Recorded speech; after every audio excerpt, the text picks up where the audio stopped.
action, preparing letters of support for adoption at our next meeting on April 7th, and also signaling to CSAC and the coalition members that those letters are coming. Thank you. I'm not sure. Go ahead, Supervisor Peiska. Yeah, thanks for bringing up the CSAC letters. Obviously, time is of the essence, and I just wanted to know from Jeff, what is the best timeline to get those letters to you? Because we don't have a meeting next week. Is April 7th is our next meeting? Is that going to be fine? We can also indicate that they're coming. If I remember correctly, CSAC is requesting that letters be sent by April 7th. So that would be, getting it a little late. The governor's May revision comes out as I mentioned earlier, May 14th. And certainly one of the efforts is to, show as much support from counties as possible as they're finalizing, as the governor and the Department of Finance are finalizing their proposals. I think whenever we can get it in is good. I do think the earlier the better. Happy to signal to CSAC that we're sending it, but I think the real purpose of the deadline is to show support to the governor, the pro tem and speaker, and the rest of and the budget chairs. Okay, thank you. Supervisor Sabatier? Yeah, I think that we should see something on April 7th, just to at least get a signature from our chair or all board members, however we feel that would be the best way to go. But I think, this is not about the merits of HR 1. This is about the shift of the costs coming to the counties. It's one of our priorities already. I think staff should be all hands on deck to submit whatever letter they can, communicate with whoever they can, to make sure that it's recognized that this is an impact. This is a financial impact that we cannot shoulder at this point in time. So I would like to see Mr. O'Neill and others all be on the same page about lobbying and talking to those that matter, that can make this happen. I am very worried because the outlook of the state does not look good, and we also have a governor who has pursuit of greater things that may not be to benefit counties. So I am very concerned that this is going to be a very difficult year. I know that Catherine Barger from LA at the Health Committee in NACO passed a delay of HR 1. I know NACO is working to try and postpone it, not cancel it, because of the cost. I think you had mentioned to us that in the state it's $425 million or something like that for just the every 6-month verification process that we're not staffed for. Right. And so that is, that's just the state of California. Every other state, no matter what ideology they may lean towards, is having the same financial impact. And that's the facts. So I hope that something comes out of all of this, but please do what you can without our signature, and please bring back something as soon as you can. I know that San Diego has already decided or made public some of the programs that they will be canceling because of the impacts. And I think it's, while a horrible conversation, I think a lot of people are nervous, and if we can have the conversation in order to better understand what gets reimbursed, what doesn't get reimbursed, what's the number of people in each program, the more we can understand, the better off we can be prepared to make some of those decisions as well. So I can bring that back April 7th if you want to see that as well. I already kind of have an idea of what it is. I just want to do more research to make sure it is a wise thing to do. it can be tough. And we've been talking about Plan B for a while, so it's not, that's why you're more prepared. Yeah. I think we put the letter on, put it on first thing in the morning for the 7th so we can get it out before the early in the day. Is there any other comments from supervisors? Not seeing any. I'll go ahead and open it up to the public. Do we have anyone in the room who wishes to comment on this item? State your name and you'll have to. Yes. Okay. I apologize. Yeah, thank you. Anyone in the room regarding this item? No hands? Okay, I'll bring it back to the board for any final. Doesn't appear we have any final discussion, so thank you, and we'll see you back on the 7th. Thank you. Thank you very much. And with that, I'm going to move on to our 6.4 item, our 9:30 item, which is consideration of presentation of semi-annual employee service awards for the County of Lake. We'll bring our HR staff up to lead this. And I will note that we'll plan to do a group picture at the end for anyone that's able to stay. We won't do them throughout the event.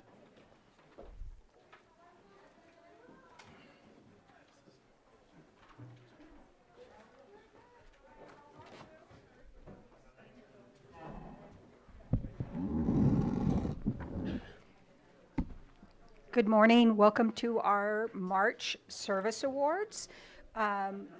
Twice a year, we recognize our employees. We ask their departments to come up and recognize them. We'll call up the departments in order so that they can celebrate their employees. We like to spend a little time thanking our employees for their great work. You are our greatest resource, and this is our time to celebrate you. I think we still have a few people coming in, so let's just, should we give it a second?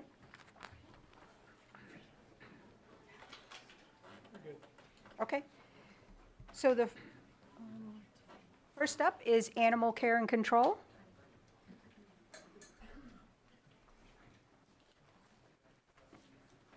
Do we have Ray coming up?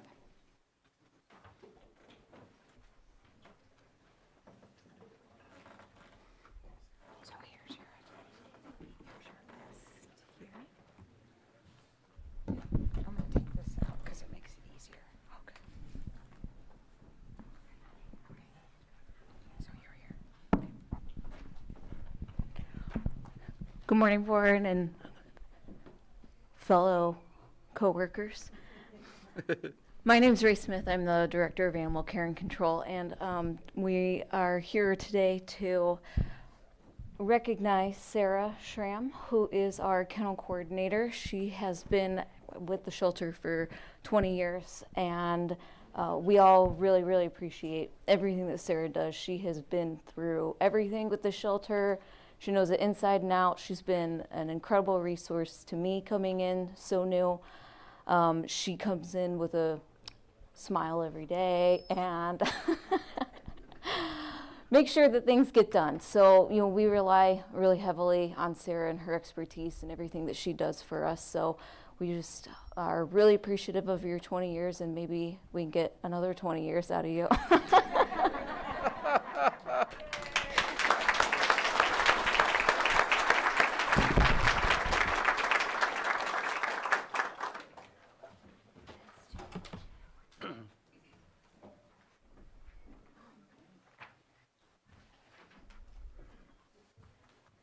Next up, we have our Auditor Controller.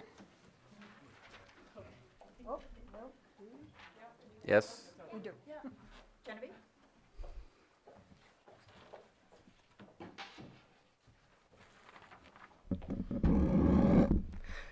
Good morning, Genevieve Harrington, Auditor Controller, County Clerk. Here to introduce two staff members who've been here for 5 years. They want to be acknowledged together. So I'll just mention that they have not been in their roles the whole 5 years, but we've been truly blessed at the high technical skill level that these two bring, in addition to the professionalism and integrity. So we're very thankful to have them on the team and for their 5 years of very hard work and loyal service to the county. So thank you very much, Dakota Hockett, Assistant Auditor Controller, and Peter Bazzano, Property Tax Manager.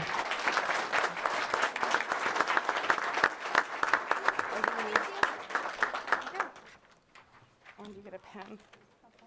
All right.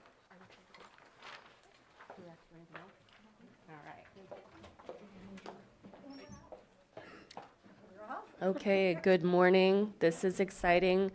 I didn't see Raven here. I have to take this, unless I missed her. But she's probably doing services right now. When Raven started with our department, I believe she may not. She didn't have a master's degree, and now she does, and that's pretty cool. And she's also an associate licensed clinical social worker, so she's getting her hours. She's also she does a lot. So, anyways, Raven, you're amazing, and you're busy right now. Okay.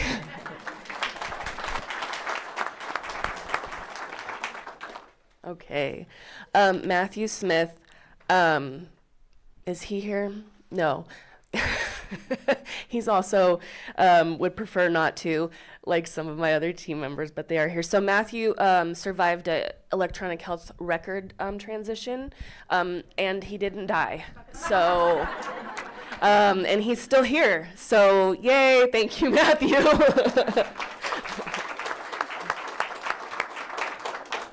So Sarah Miller has had, and she is here. She can come up.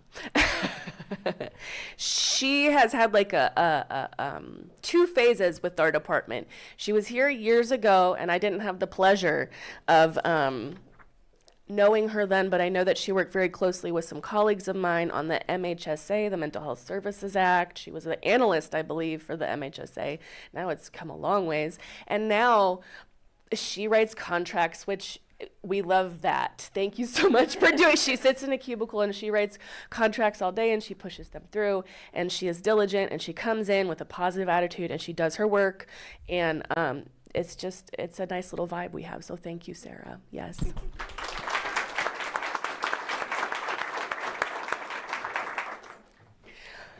I'm gonna cry maybe. This is Vanessa Mayer. Oh my God. Sorry, guys. I've been through a lot, and she has been there. We've been through a lot together, but I would have not done it any other way. She's incredible. She's an analyst. She started with the social services department. Yes, we stole her, and she's been great. But you know, a rising tide lifts all boats, and she has significantly lifted the tide in a lot of boats. I want to brag on her. So for the first time, many other counties have a lot more staff and money and time and resources than we do. I know that water is wet, right? And this is true for our compliance team. So this woman is in charge of all the compliance aspects of every single part of our programming for behavioral health. And the state is a pretty tough master with regard to what they require. So we actually, for the first time, we have no findings for our SUD program. Yeah. And we used to have a lot, guys. Pretty strong team. I'm not sure it's the first time. But she's very humble, as you can tell, so thank you, Vanessa. I love you. And this, it's a clock, maybe?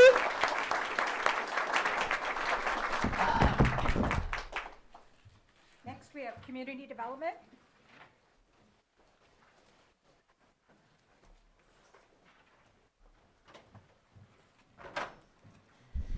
Thank you. We have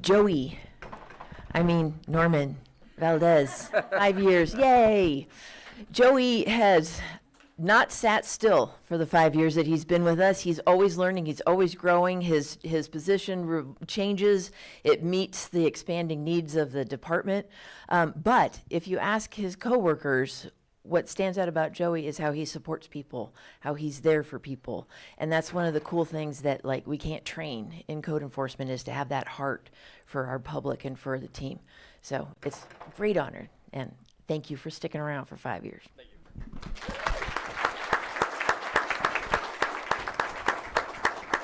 you. Taking your thingy, bobber.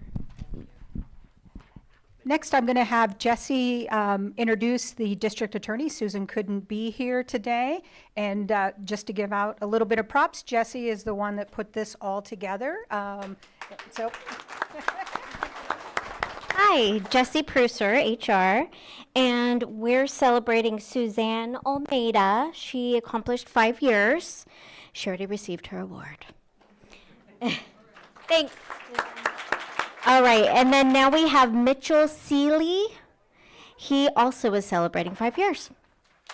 Thanks, everyone.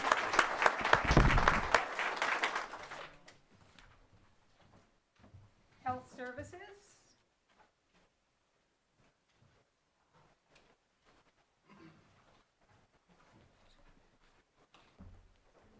Kim first? All Good morning. I'm Anthony Arden, Health Services Director. It's my honor to give Kim Tangerman, our Deputy Director of Public Health, her 5-year service award. She started with us 5 years ago, helping plan all the pod vaccines back during the COVID pandemic. She helps with strategic planning. She helps with all the relationships in the community with our health services, and just does a wonderful job overseeing all the programs that we have, including oral health right now, tobacco prevention, and then she was also key in getting the Safe RX program up and going. So thank you so much. Oh, and then also the home visiting program. So she's doing wonderful work. So please join me in giving her a big congratulations.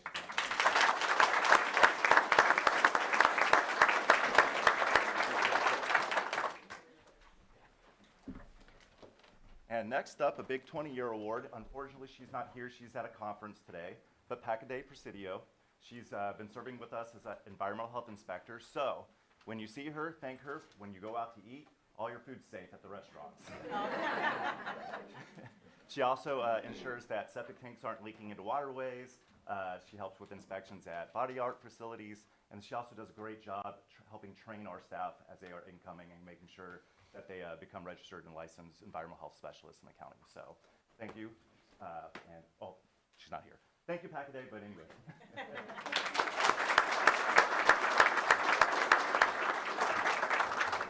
Next up, IT.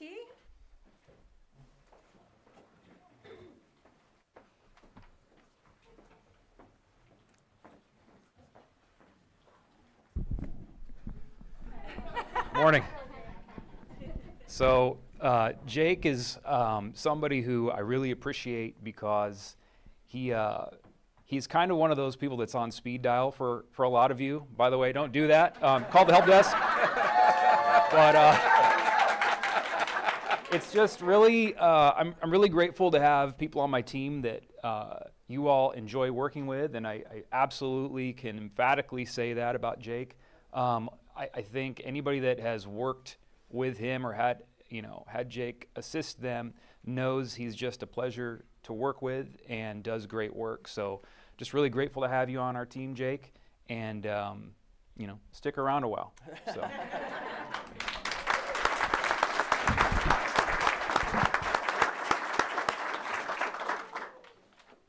Here's your certificate. Don't forget your award. I'm sorry. Thank you.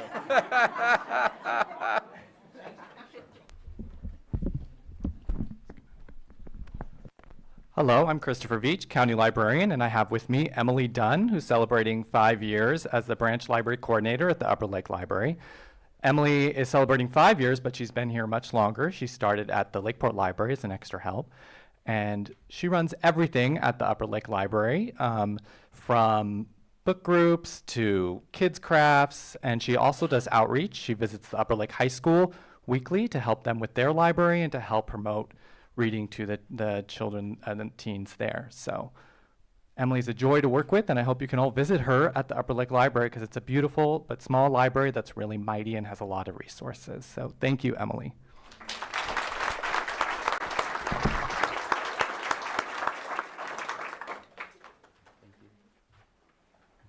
Probation. Wendy?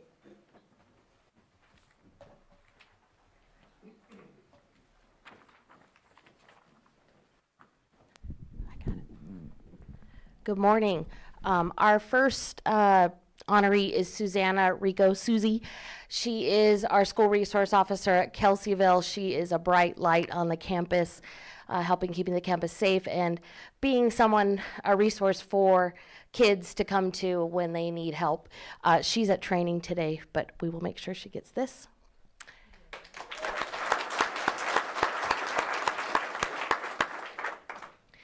And our next honoree has 20 years of service. That's Chief Deputy Probation Officer Eva Lara. Eva started in the department as a juvenile correction officer back in the day when we had a juvenile hall, and worked her way up to, she's one of my right hands, and is a bright light in her office every day, and I don't know where we'd be without her. So please give her a hand.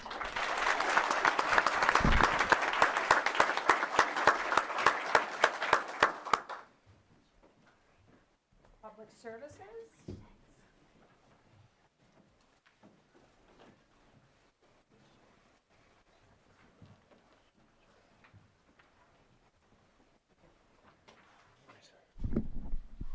Well, good morning, everyone. Lars Ewing, I'm the interim public works director, is what I'm going to officially say, because first up is what the artist formerly known as public services. That's the department that I'll be presenting. So for 5 years, Carolyn Barilli, who's to my left, Carolyn is your museum curator and is a fantastic museum curator. She started in 2015 as a volunteer and worked her way up as assistant curator and ultimately as the museum curator in 2023. Carolyn is forward-thinking. She's a steady leader, and of particular note, she's highly educated. You're looking at a woman who has her master's degree and very soon her PhD from Johns Hopkins University on the East Coast. So, yeah, I think now, unfortunately, this is bittersweet. She is leaving not just the county, but the great state of California for that same East Coast. She's gonna move on to probably run eventually a museum over there, and they are better for it. We are not so better for it, but we'll be in certainly a good hands. So, Carolyn, congratulations on your 5 years.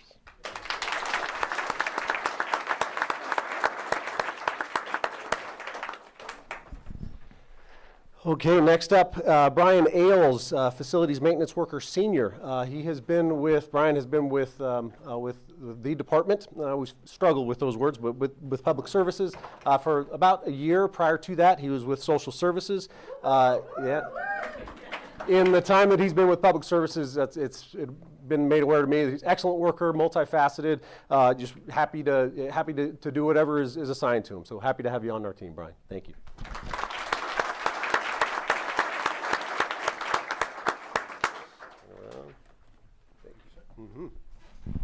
Okay, next up, also with 10 years, Sheila Carr. She's a public services analyst, the public services analyst.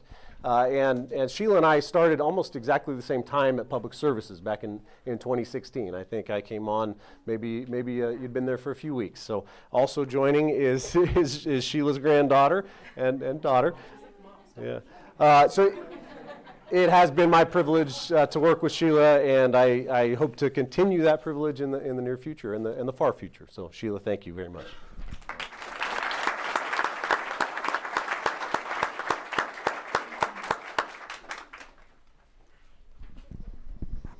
Okay, next up for Public Services, Brendan Full. Brendan is your park superintendent.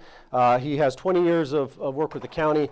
I always like to point this out, someone who started as a OJT Parks Maintenance Worker trainee back in 2005, worked his way up to ultimately be the top dog maintaining and improving the park system. Brendan is a hard worker. I have seen it firsthand, and I think more important than that are his coworkers who say he's the hardest working boss they've ever had. So that tells a lot to me. So Brendan, thank you for your work.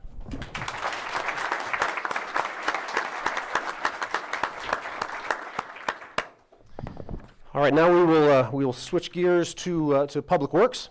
Still Public Works, not formerly known as. So we will start with Adam Dixon. 5 years as a heavy equipment operator. He is not here. He is grading a road up in the mountains, and I'm sure he's happy to be up there. And also, by the way, he may not introduce himself as Adam. He played a little trick on me, and then I didn't know his name for a while. So that tells you a little bit about who he is. So. Also 5 years, and in the room here, Sean Rogers. Sean, come on up. Heavy equipment and fleet mechanic. So Sean, outstanding talent, and not more important, but of note is his attitude. Outstanding attitude, and I will say that is both of which, the attitude and the talent, is really a common theme in Central Garage, and you'll see quite a few people coming up here. So I appreciate not just your skill maintaining the equipment and the vehicles that those in the room and outside drive, but the way you carry out your work. So Sean, thank you very much.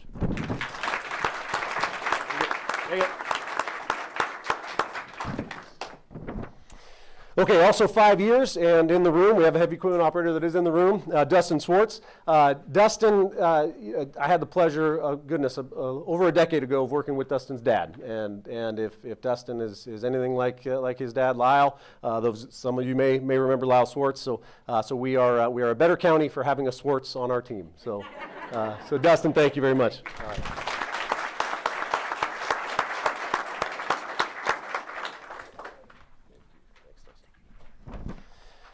All right, moving on to 10 years not in the room.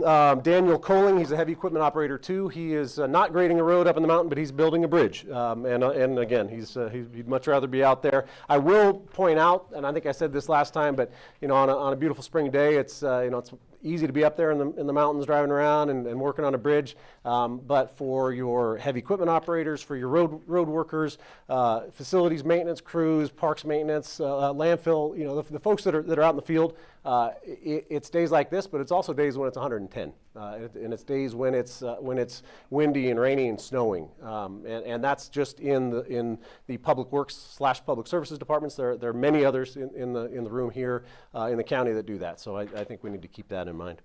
All right, moving on to 20 years. 20 years. Chris Hamill, heavy equipment and fleet maintenance superintendent. Come on up.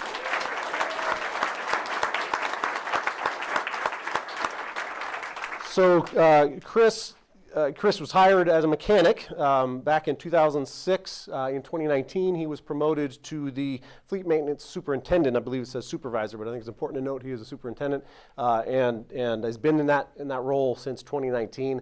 I mentioned Central Garage and the attitude that they carry out their work with, the skill that they carry it out with as well. And Chris is the leader at the top of that. So you know, he really is a steady, calm, and organized spirit, and I really cannot say enough about the way Chris leads his crew and how his attitude really they reflect his attitude, I think is the best way to say it. So Chris, it's my pleasure to work with you for some of the last 20 years, and it was said earlier about the next 20. I will not let him answer. So Chris, thank you.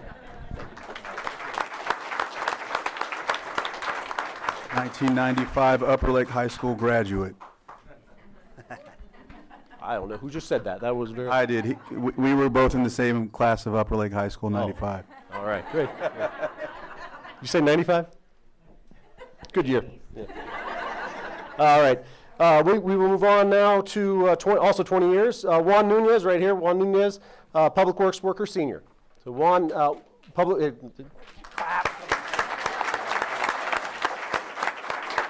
So, sometimes we have these titles, Public Works Worker, and what does it mean? Juan focuses on paint and sign and roadside vegetation control. So for those of you, when you're driving around, you see some signs and you see the weed spraying going on, he's right at the forefront of that. More importantly for him, talk to him about kayak fishing. That is a love that he has, and I'm sure he'll have plenty of stories to tell you about that. So Juan, 20 years, that is, for a guy that looks like you were born 20 years ago, that really tells me something. So I'm looking forward to 40 more with you.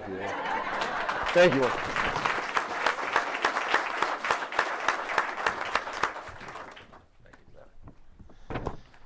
Okay, 20 years also with Public Works. Jim Van Lannen, come on up, Jim. Jim's a fleet maintenance technician. When you make a call, you make the reservation for a vehicle, you're interacting with Jim. You have the pleasure of interacting with Jim. He does a whole lot more than that. He is a right-hand man to the crew down at Central Garage, and he is no different from that skill set and the attitude that they carry about their work with. And up on the screen, you can see he's an off-roading enthusiast. So he'd probably rather be up in the mountains, like I mentioned, but I'm glad you're here, and I'm glad that you continue to be here. So, Jim, thank you very much.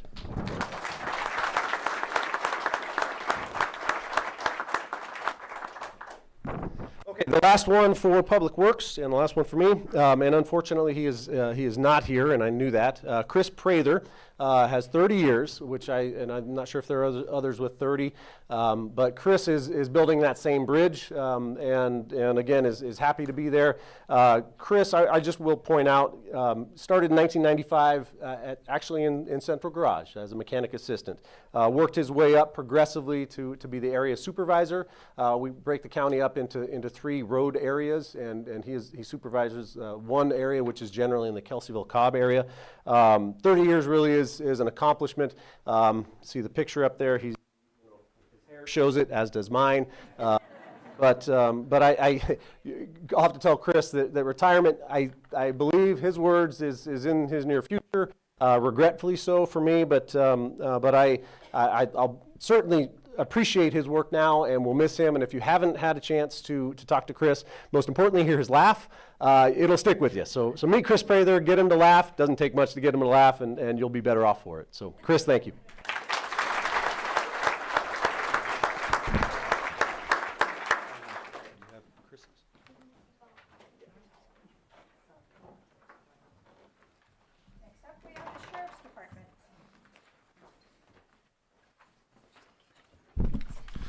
Good morning. Under Sheriff Corey Polich, filling in for the sheriff today. He's unfortunately out of the area.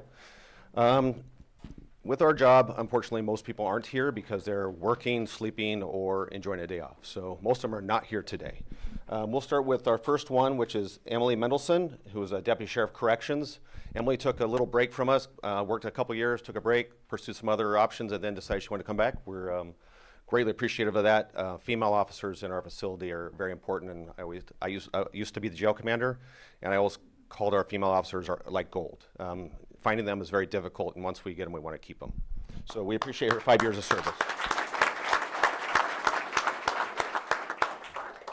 Next up is Marisol Gallardo. She's also a Deputy Sheriff Corrections with 20 years of service. Again, another gold. We're great to have our female officers out there, and we're just going to try and keep them. And 20 years of experience out there is, you just can't replace that. So we appreciate her.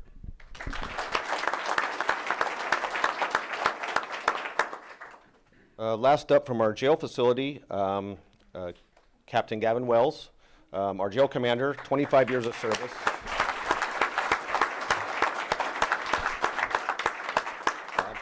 Position that I held before this position, very difficult, very important, keeping those in our custody safe as well as our employees at our facilities safe. So I appreciate Gavin being out there and doing that job. Thank you.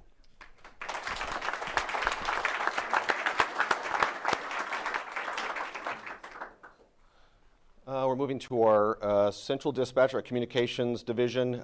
We have Kim Dvorak. She's one of our dispatch supervisors. Kim's been with us for 20 years. She's one of our trainers.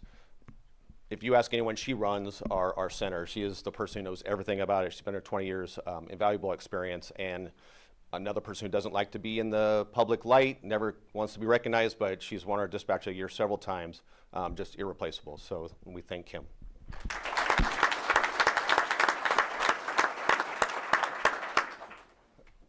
Also in our dispatch center, we have our Lieutenant Ben Moore, who is our OES and dispatch commander. He's kind of learning that position and also is very appreciative of Kim. 20 years of service.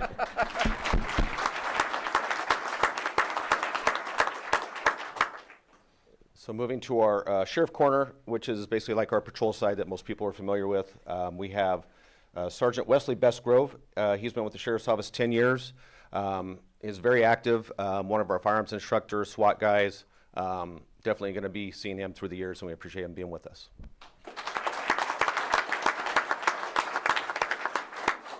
And lastly, we have our investigations commander, Joe Dutra. Lieutenant's been with us for 20 years. Another position that I held throughout my career, the investigations commander, very important, overseeing our investigation, our major crimes unit, those very serious crimes that take a lot of attention and sometimes a lot of detail, and it's important to have someone overseeing that has that attention to detail. So thank you, Joe. Thank you.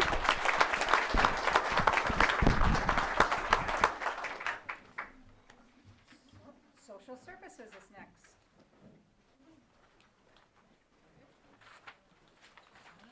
Have it all prepared. Good morning. I have 15 staff to acknowledge, so this will be speed kudos. If you have 15 or more years of service, I have lengthy comments. For the rest of my troops, we'll have a special acknowledgement at our all staff on Wednesday, but I do appreciate you all. We also have some staff in training today, so if they're not here, they are hard at work elsewhere. First up, we have 5 years of service for Lakita Grant. We'll get that to you. Oh, here you are. Okay, I'm deaf on this side, so congratulations, Lakita. Thank you so much. Of course.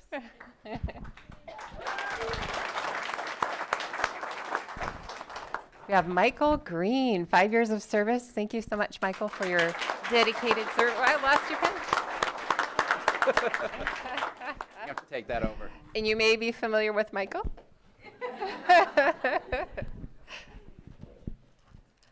We have Sean Smith, 5 years of service for Sean. Not here.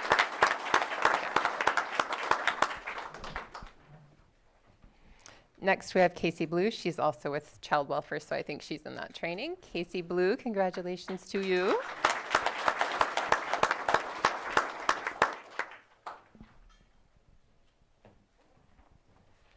Catherine Johnson. Katie, are you here?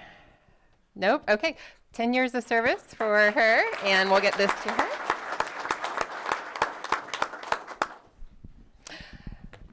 Ava. Ava Kaiser. I think I saw Ava. Congratulations, Ava.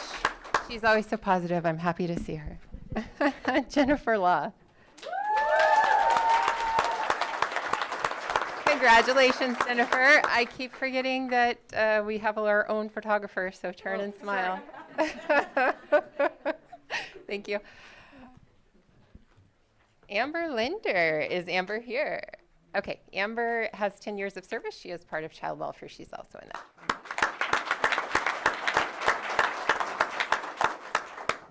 Hattie Mayer. Did Hattie make it? No. Okay, she's also in training. We've got some dedicated staff.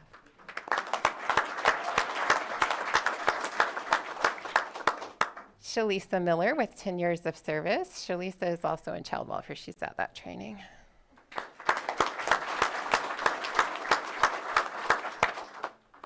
And we have Julian and Robbie with 10 years of service. Julian, not today, okay. We'll get this to her. And now we're on to 15 or more years of service. I have 4 staff. Nick Canseco, I think he is probably in the CWS training, so I will not read the lengthy comments, but we're appreciative for 15 years of service from Nick.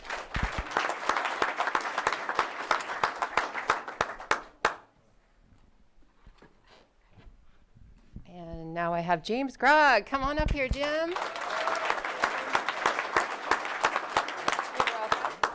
I have some comments for you, Jim. Congratulations on your 15 years of dedicated service. Your extensive experience from your time at APS as a social worker to your leadership in PAPG unit has made a lasting impact on the elderly disabled individuals in our community. Your knowledge, commitment, and leadership are truly valued and appreciated.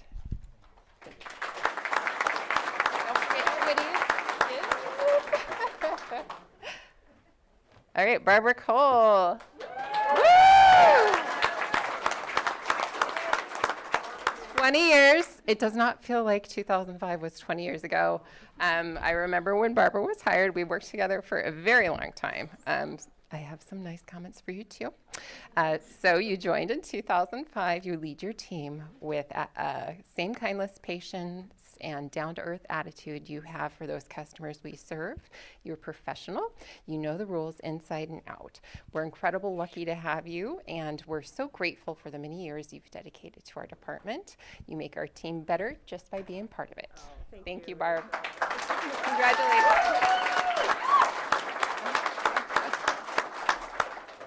And last but not least, we have Gar Elliott. Gar. 25 years. Congratulations, Gar. 25 years. I have comments for you too. These are in writing. Sorry. All right. For 25 years of dedicated service, Gar Elliott has been the backbone of our facilities maintenance team. His unwavering commitment has guided us through countless changes and every disaster with resilience and skill. Known for your kindness and dependability, you are a trusted colleague and a true example of excellence. We are grateful for your contributions and proud to celebrate this milestone with you. Thank you. Congratulations. And that's it. Thank you. Special districts.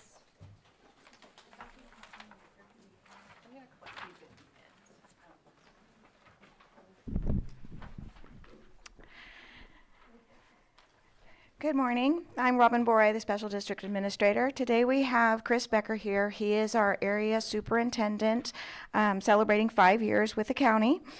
He comes to the county with far more than 5 years' experience. When I came, he was the superintendent for Kelseyville, and during our January disaster, he stepped up and took over Southeast in the most critical and dire straits we were in. He is always willing to jump in and take on a challenge, whether it's jumping feet first into a hole with the crew, working shoulder to shoulder with them, or dealing with the night crew.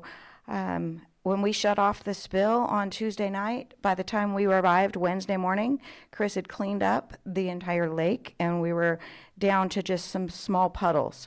The amazing work that you have done, as well as the leadership you have brought to Southeast, is amazing, and you're really making a difference in everything that you do. Thank you very much.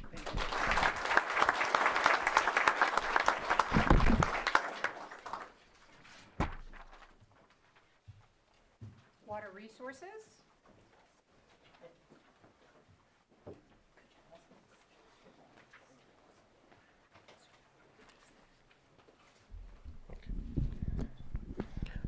Hello everyone, it's Pawan Upadhyay, Water Resources Director, and today we are celebrating Jacqueline's 5 year with us.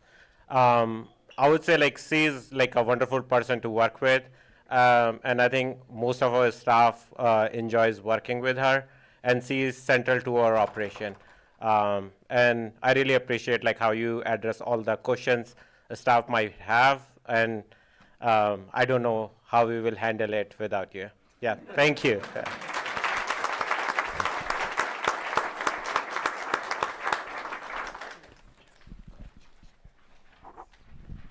And we are also celebrating 10 years for Scott Webb.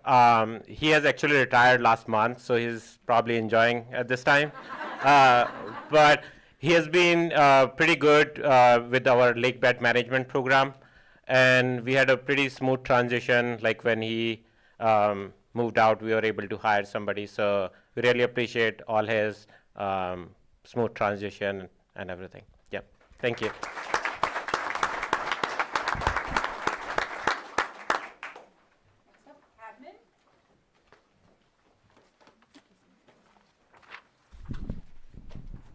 Hopefully last but not least for you guys, Admin Stephen Carter, Assistant County Administrative Officer. We have Shannon Heenan here, thanking her for her 5 years of service. She's a person in admin that we give many tasks to, and we want to thank you for being flexible and doing a great job when helping in departments like Animal Control and currently Public Defender. We send her kind of everywhere.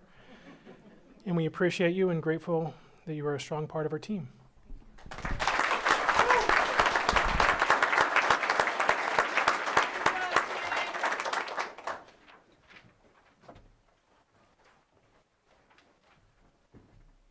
Jessica, do you want to come down here?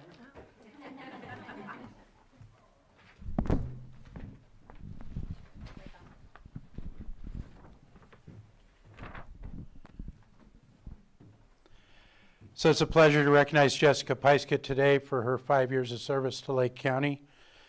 Jessica, as a member of the Board of Supervisors, has demonstrated a strong commitment to serving residents of Lake County. In her role, she brings professionalism, dedication, and a thoughtful approach to important work of county government. Across Lake County communities, public service is most effective when it's guided by individuals who are engaged and committed to their constituents.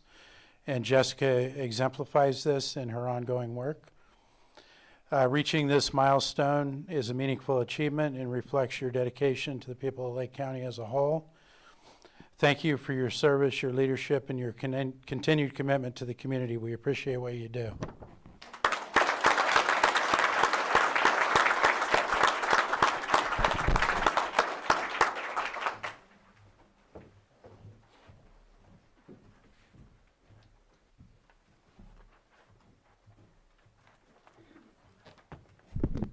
And next, we're going to recognize Maria Valadez. Maria, are you here? If you could come up.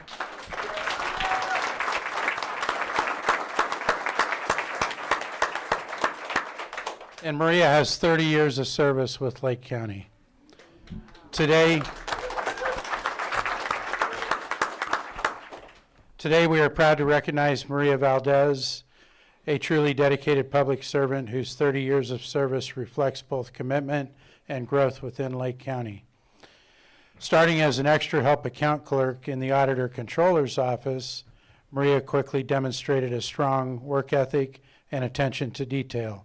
From there, she transitioned into elections as a visitor information coordinator, where her ability to connect with the public and support the democratic process became clear.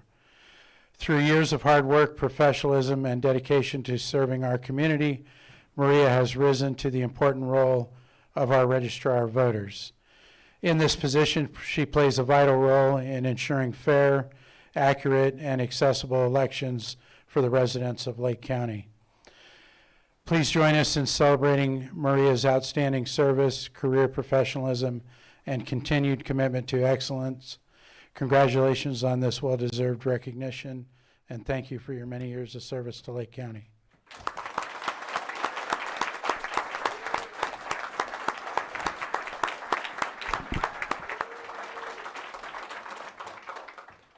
That is our last award, but before you go, I'd like to turn it over to the board if they have any closing statements. Board members? I just want to stand up and applaud everybody that I'm looking at right now. And I just want to comment that the employees of our organization are our most important asset. We would not be a county, we would not be able to serve the public without the dedication of all of our county employees. So thank you very much.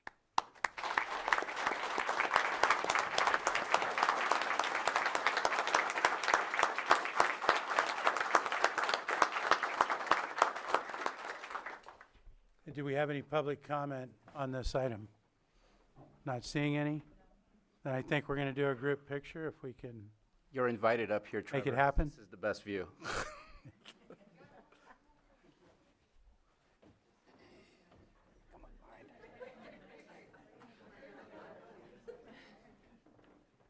One, two, three.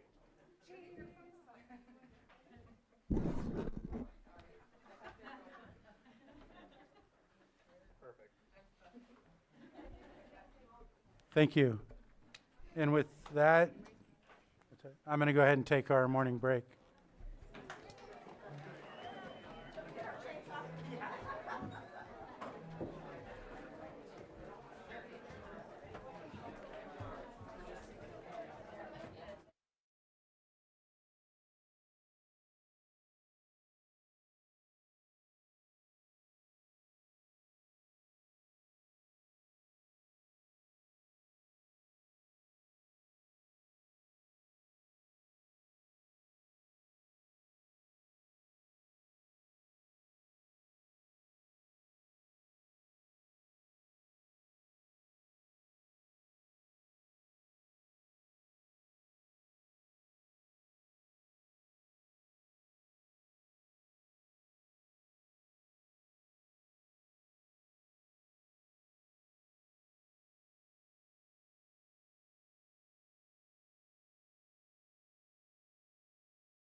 We're going to take up our 6.5, 1015 item, consideration for hearing on account and proposed assessment of abatement costs for properties abated under a Cal Recycle Grant A 7840 Hyde Street, Nice, APN 030-233-24.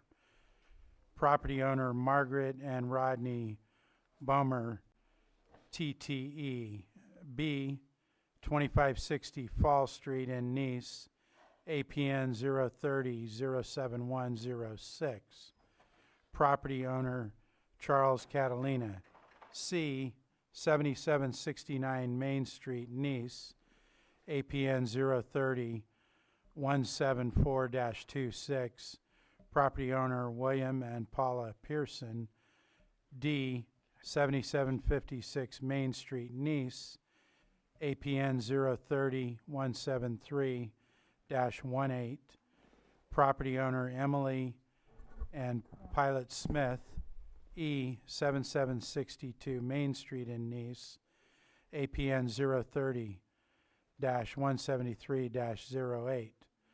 Property owner Jean Donaldson, F 7771 Main Street in Nice, APN 030-174-25. Property owner William and Paula Pearson, G 2826 Bush Street, Nice, APN 030-142-03. Property owner Levi and Rachel Menitz, and H 2830 Bush Street, Nice, APN 030-142-04. Property owner Elsa and Alberta Hendricks. And before turning it over to community development, is we need to swear in all witnesses that may be here to testify on this item today, either in the room, present, or on Zoom. Do we have anyone on Zoom? If you're in Zoom, raise your hand if you're going to speak on this. I don't see any hands in Zoom. Everybody else, if you're going to speak on this item, with your right hand raised, do you solemnly swear that the testimony you're about to give will be the truth, the whole truth, and nothing but the truth? I do. Thank you. Okay, we will first turn it over to the Community Development Department to present the facts and any evidence on this. You want to introduce yourself? Sure. Good morning, Chair Rasmussen and Board. Shannon Walker-Smith, Deputy Community Development Administrator. As you know, we are getting near the end of a 2-year grant cycle with a illegal disposal grant that we had from the Cal Recycle Agency at the state. And we will be bringing before you lots of these items over the next couple of months as we get close to wrapping up this grant. This was the first batch of illegal dumping sites we cleaned up in the Nice Hills, and I will turn it over to Marcus Beltramo, our Code Enforcement Manager. Good morning to the board. My name is Marcus Beltramo. I'm the manager of the Code Enforcement Division for the County of Lake. Today we come in from the board to request approval of liens to be recorded against properties that were identified to have violations, and then an abatement was performed. I'd first like to start off by pulling 2 of the properties. We had an e-comment. Based on that e-comment, we'd like to work with those property owners a little further. If not, we will be bringing those properties back for the board to review and possibly record a lien. The 2 properties we're asking to remove from today is 7769 Main Street and 7771 Main Street. Based on the comment, we just want to, I also prefer to have that conversation, work with them. They did sign right of entries. They were aware of the process, but I think just having that one conversation one step further with them before we bring it to a board, I think it's just best. So right now we're just going to be bringing 4 properties in front of the board. 7762 was mentioned. We're not bringing that one in front of the board today either. So it'll just be 4 properties. Those 4 properties will be 7840 Hyde Street in Nice, 2560 Fall Street in Nice, 2826 Bush Street in Nice, and 2830 Bush Street in Nice. Thank you. Again, like it was stated earlier, these abatements were performed in connection or related to a Cal Recycle grant that was obtained. The purpose of the grant was to clean up properties that were identified to have illegal dumping or dumping on them. All these properties are vacant lots. They are in the Nice Hills. There are no improvements on the lots. Some of these lots are in default. Some of these lots, the taxes are being paid. That being said, I'll go ahead and start my presentation for the 4 properties that we're going to be asked to, or that we're requesting approval from the board to record a lien against. The first one is 7840 Hyde Street, Nice, California, APN 030233-24. The contractor's cost was $1,300. The administrative cost was $219.37. This is what the property looked like. So I kind of just picked 2 of the best photos for each one to kind of move this forward. I think you'll get the idea. Trash is trash. It's just kind of the amount of trash that's the issue. And as you can see, this trash is just dumped, laying on the ground. It looks like somebody's just been driving up there and dumping their trash on this lot. So part of the issue with this grant here is identifying these properties. And when you get up into the Nice Hills, identifying the appropriate property can be tough.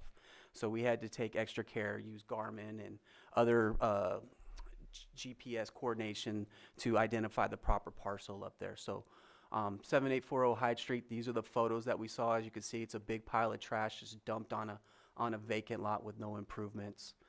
360 Junk Removal was the contractor that we used for this. And kind of going back, the contractor cost was $1,300 to clean up all the trash on that lot, and the administrative cost was $219.37. You have the task sheet in there that kind of lays out the efforts that were made on this, or the cost recovery that we're looking to recoup from this abatement here. Later on, I'll have grand totals for each one. 2560 Fall Street, APN 030-071. Sorry, the box is hiding it there. 06. Contractor's cost was $700. Administrative cost was $529.18. This one had junk cars dumped on it.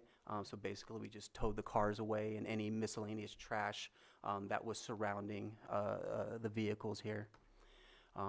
As you can see, there's the contractor's invoice and the task sheet. Those costs were stated previously.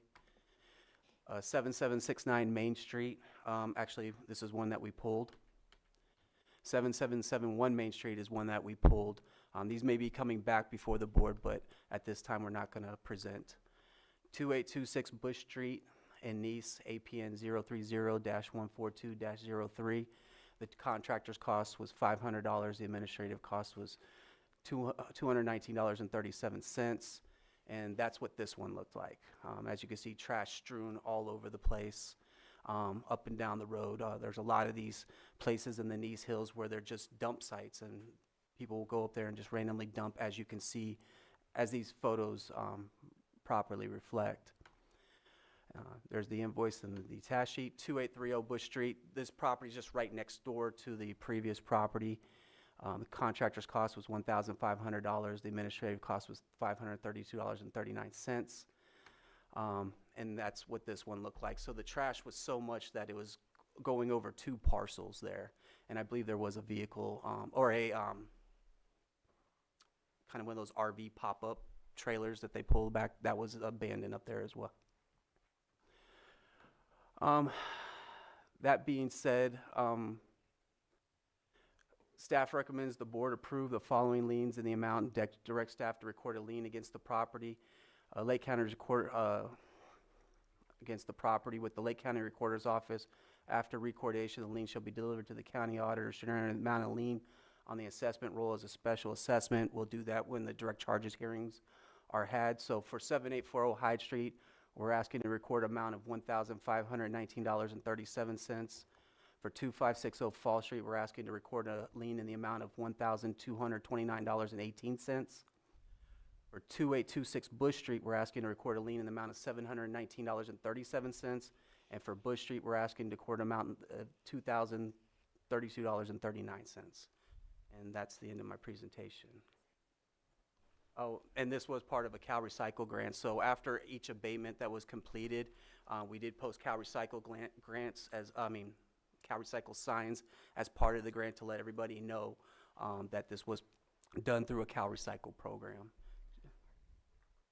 Oh, so basically the way, which Shannon's advised me to do, is that there is a special process here, and part of the process and part of the grant is they had a special requirement. So when we record these liens, the first lien position, which will be the contractor's amount, that will be recorded in favor of Cal Recycle, which means they'll have the first lien position, which means when these liens are paid back, they will have the priority lien to get paid back first.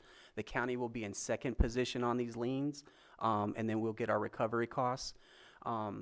Cal Recycle's already approved the template that we'll be using, but it will spell out and it will be detailed, stating and reflecting that Cal Recycle will be in first lien position, the amount.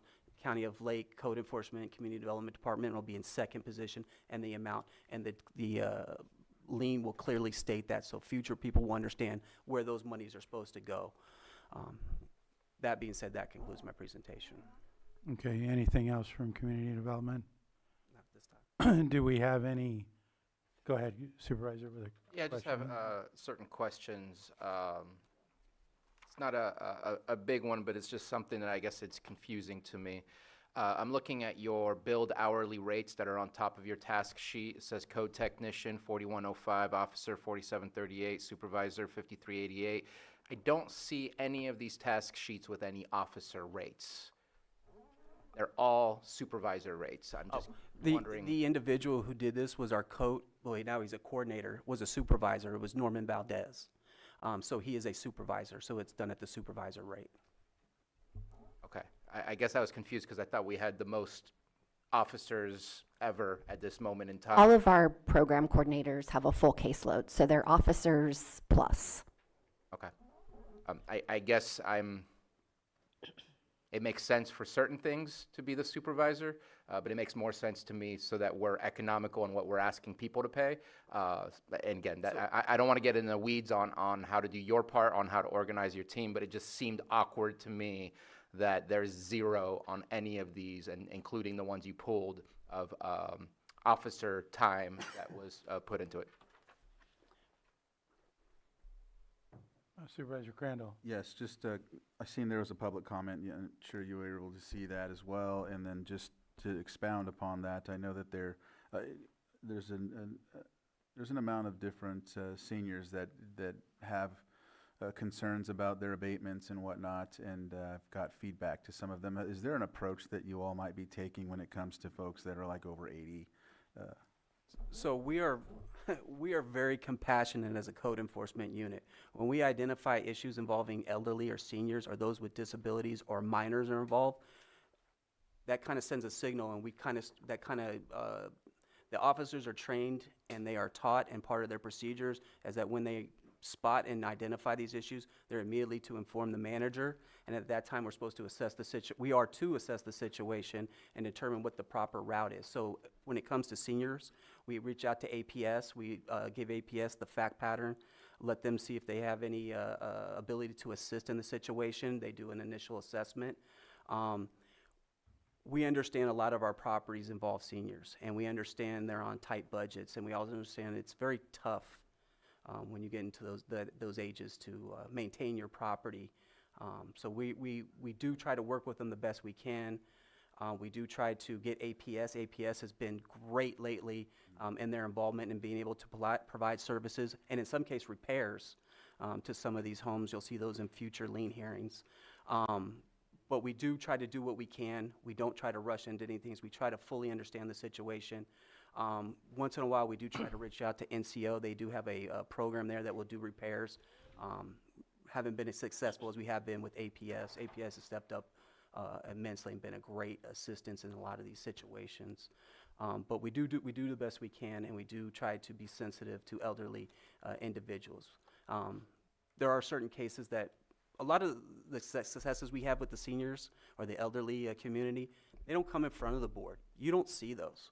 That's because someone stepped in, corrected those issues, and we didn't have to come in front of the board to request a lien to be heard. But If you are having issues and seniors are bringing those to your attention, I think you should contact us. We should meet on them, discuss them, get you all the information, see what happened here. Who knows, maybe there's some place that we can improve and be better, but me personally, I am sensitive to the elderly community, and I don't want to cause any further detriments to them in their situations. So when I do catch that, we do take extra steps, and we do inquire with other departments and look for other resources for them. Thank you. Supervisor Owen. Yeah, and I know you touched on it. My question was actually about the funding, and I know that it's a grant, but I know you did touch on it, but I just want to be clear. So the monies first goes back into the grant that we have, so we can continue to make abatements of properties. No? The grant money funded some officer or program coordinator time, but the majority of the money is for abatements. And because the state is spending their money for those abatements, they require us to lien the properties to recover their cost. So it'll go back to the state, It goes to back Cal to the Recycle, state. so that they can give more grant opportunities to communities like this. So it's more of a loan almost, because we have to give it back. Well, the liens, we're required to lien the properties, but whether or not those liens ever come, to a successful outcome and the state is reimbursed Sure. is not up to us. So they just require us to But do the work to lien the properties and But the then, grant's there to recap our officer and our time and our contractors. Correct. And then that we can recover goes back to the state. Okay, so I just wanted to be clear on that. Thank you. So I wouldn't characterize it as an interest-free loan, but I understand where the equivalency you're trying to make there. Mhm. Okay, anything further from supervisors? Not seeing any. Do we have any property owners for these four, I believe it's 4 APNs that were, I know we got a public comment on one. And Go ahead. I wanted to address that, the one public comment, that's what we got, and we addressed those by pulling those two properties. I'll be reaching out to them just to make sure they understand, because we were clear with them through the process, but I feel in this case it's worth kind of going to Supervisor Crandall's issue. This is a senior person in her 90s. Right. I'm willing to take that extra effort to make sure she understands and go through it. And if she's willing to pay for it directly, we'll work with her on that. So I think this is an example of reaching out to the elderly in these two cases here. Okay. Do we have any of the property owners regarding these properties that were sworn that was to testify in the room or online? No hands. Okay. Then is there any further evidence from community development? Okay. Do we have any further comments from the board at this point? Not seeing any. Then I would open this up to, go ahead, Supervisor. Yeah, I just need to share it, and I apologize. Maybe it's out of context and maybe inappropriate, but I'm just looking at, again, I got stuck on the not using an officer, but it's very strange that it goes from 41 an hour to 47 to 53, and it jumps from 53 an hour to 108 an hour. And when I look at our MOUs and I look at our fee schedule, I don't see that anywhere. So I'd like to get a little bit further information as to who sets that fee. And because it doesn't appear to be us, because I don't see it in the fee schedule as far as what the hourly rate is. And it seems weird in what the pay is for the supervisor on the MOU versus the pay what the manager is, that it's not doubled, but yet it's doubled in the rates that we're billing people. And we're talking about people who are dealing with, and I know the rate's not on there, but I'm worried that I'm seeing that and I'm not understanding the explanation. So I'd like to see if there can be an explanation for that. We have been transitioning a bit in code enforcement to ensure that the rates being charged are fully burdened hourly rates. So I'm not looking at the task sheets that you have in front of you, but I believe any discrepancies could be related to that. And I'm just curious, is that a situation where they took the hourly rate and times it by 2 hours? Is that what you're The saying? supervisor is $53.88. The manager is $108.82, which is more than twice the cost, but when I look at the MOU, it is not even close to 100% times what the supervisor gets. So that's where I'm confused as to how do we get a compounded cost when the MOU is just a normal like 15% increase in comparison type of thing. So one thing that we do have to do is that with the recent salary increases is that we do need to go in and make sure that those rates are accurate. In this case, If it's possible to email me an explanation of what these numbers are, or us, just because right now I'm not making sense of it, and I also don't want to really put you on the spot because I haven't asked you that, and I apologize I didn't email that. But I just, at this moment, my brain's just not able to comprehend exactly how we got to this. It doesn't make sense to me, so if you can provide that information. and I think that's fair, and I think we're going into a very cost conscientious world here. And I think that being said, whatever information the board needs, you should ask for it and we should provide it to you. And then we should provide or be able to substantiate how we arrived at those numbers. So we will work on that and get that information to you. Thank you. Additionally, on the next master fee schedule, you'll see an item for a code enforcement hourly rate so that we can charge one rate across all tasks. Anything further, Supervisor Sabatier? No, I'm good, thank you. Okay. With that, I'll open this up to general public comment regarding this item in front of us. Not seeing any in the room, none online. I'll bring it back to the board for any further questions, comments, or potential action.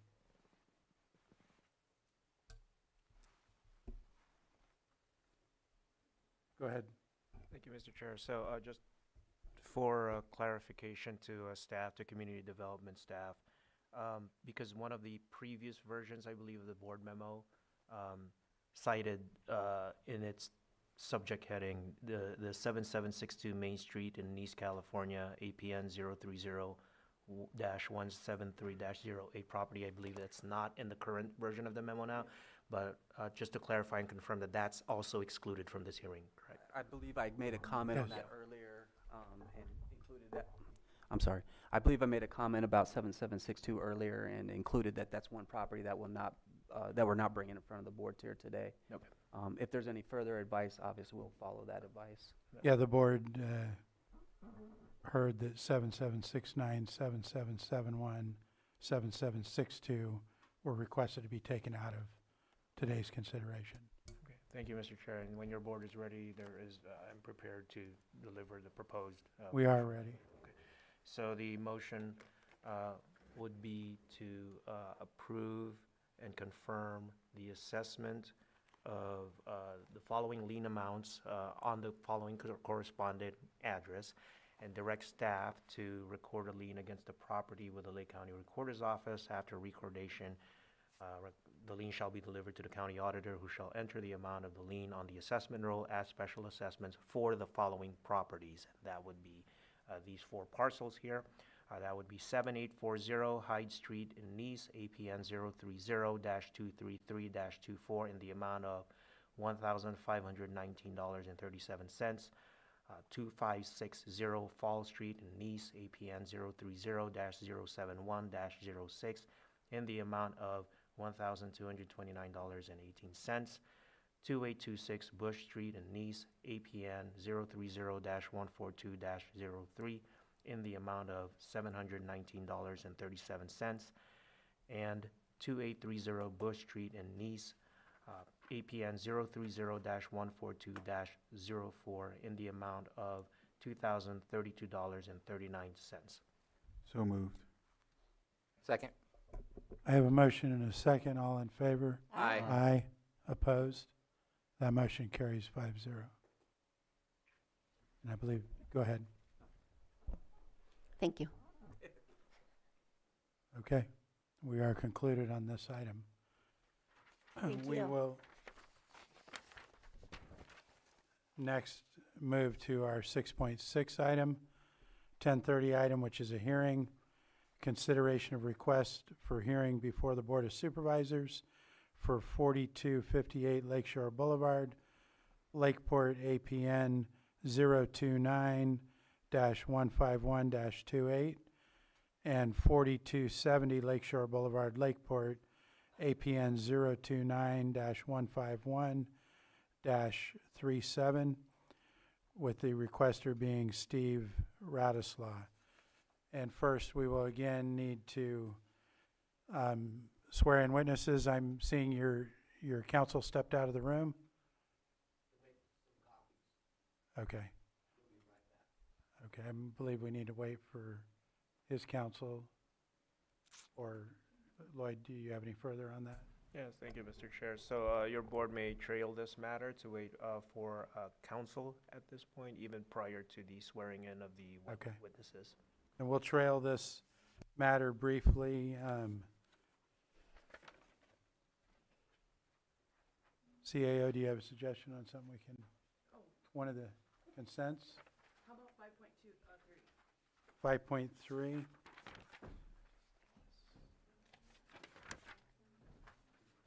So I'm going to call our 5.3 item, which is approve update to the bylaws of the Big Valley Advisory Council, known as BVAC, and the reason that was pulled is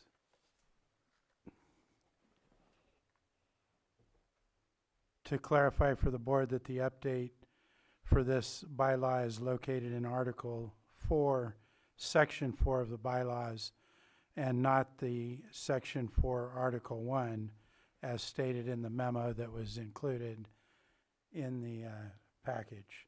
Do we have any discussion from board on that? Not seeing any. Is there anybody in the public that wishes to speak on this item? No hands in the room, none here. And I will bring it back to the board for any further or action. Mr. Chair, I move that we approve the bylaws for the Big Valley Advisory Council. I'll second that. I have a, what's that? Okay, yes, that's correct. I had a motion and a second. All in favor? Aye. Aye. Opposed? Hearing none, that motion carries 5-0.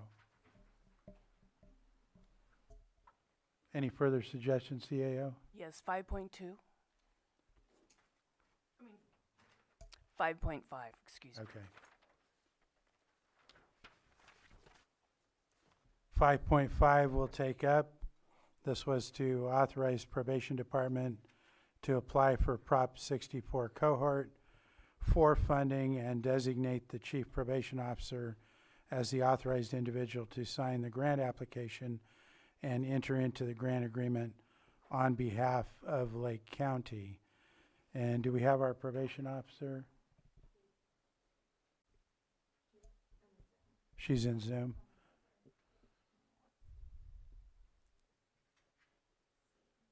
Give her a second to get loaded in there. Chief Monframs, we've introduced the items, so I'm going to turn it over to you, item 5.5, to provide some information about it. Sure. Good morning.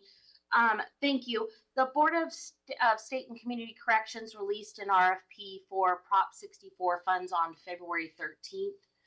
At a meeting where the head of BSCC spoke on February 19th, I learned of the grant and was encouraged to apply. At that time, Chair Penner explained the funding for public safety and enforcement activities needed to represent a minimum of 70% of the proposed budget in order to receive priority for the funding.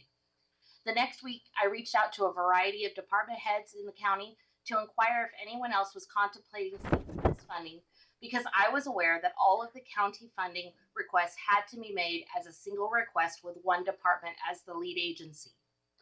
I received responses from all I reached out to that they do not intend to, and was told that I should reach out to community development, which I did. After speaking with staff at CDD, we agreed to attend the BSCC informational session on March 2nd, and then we met afterwards to decide which direction we would take. On March 4th, CDD and myself came up with a preliminary framework of what our application would entail. By March 9th, after continuing to review the extensive documents provided by BSCC and our county's plan, we believed we had enough to go forward with the application. At that time, pursuant to county policy, I notified CAO Parker of our intention to pursue the grant with probation as the lead agency. I also entered information in Granicus so that this could be considered by your board at the next available meeting for submissions, which is today's date. This was an extensive application, and it is a lengthy RFP that was produced by BSCC. County staff has done nothing to delay this application. Rather, I believe they deserve commendations for coming together quickly and efficiently to pursue needed resources in Lake County. Specifically, in order to ensure priority for this application, we are seeking just over 70% of the funds for public safety and enforcement activities. What this means in Lake County is that at probation, an officer will be designated to supervise all of those individuals who have cannabis-related charges and work towards helping those individuals not reoffend in the future. Currently, we have approximately 95 individuals with some cannabis-related charge. We often receive requests for assistance from other agencies for enforcement activities, but we cannot always do that because of staff availability. With this change, we would be able to provide consistent assistance for these requests with our partner agencies. Additionally, the request would give a probation department a staff services analyst position, which would compile the data required for the grant and work on programs related to the grant. For CDD, the enforcement activities would be the grant would continue to fund 2 positions that the cohort 3 funding provided to the department for the last 3 years of the cohort 4 application period. Additionally, this grant would provide equipment and supplies for staff to each department.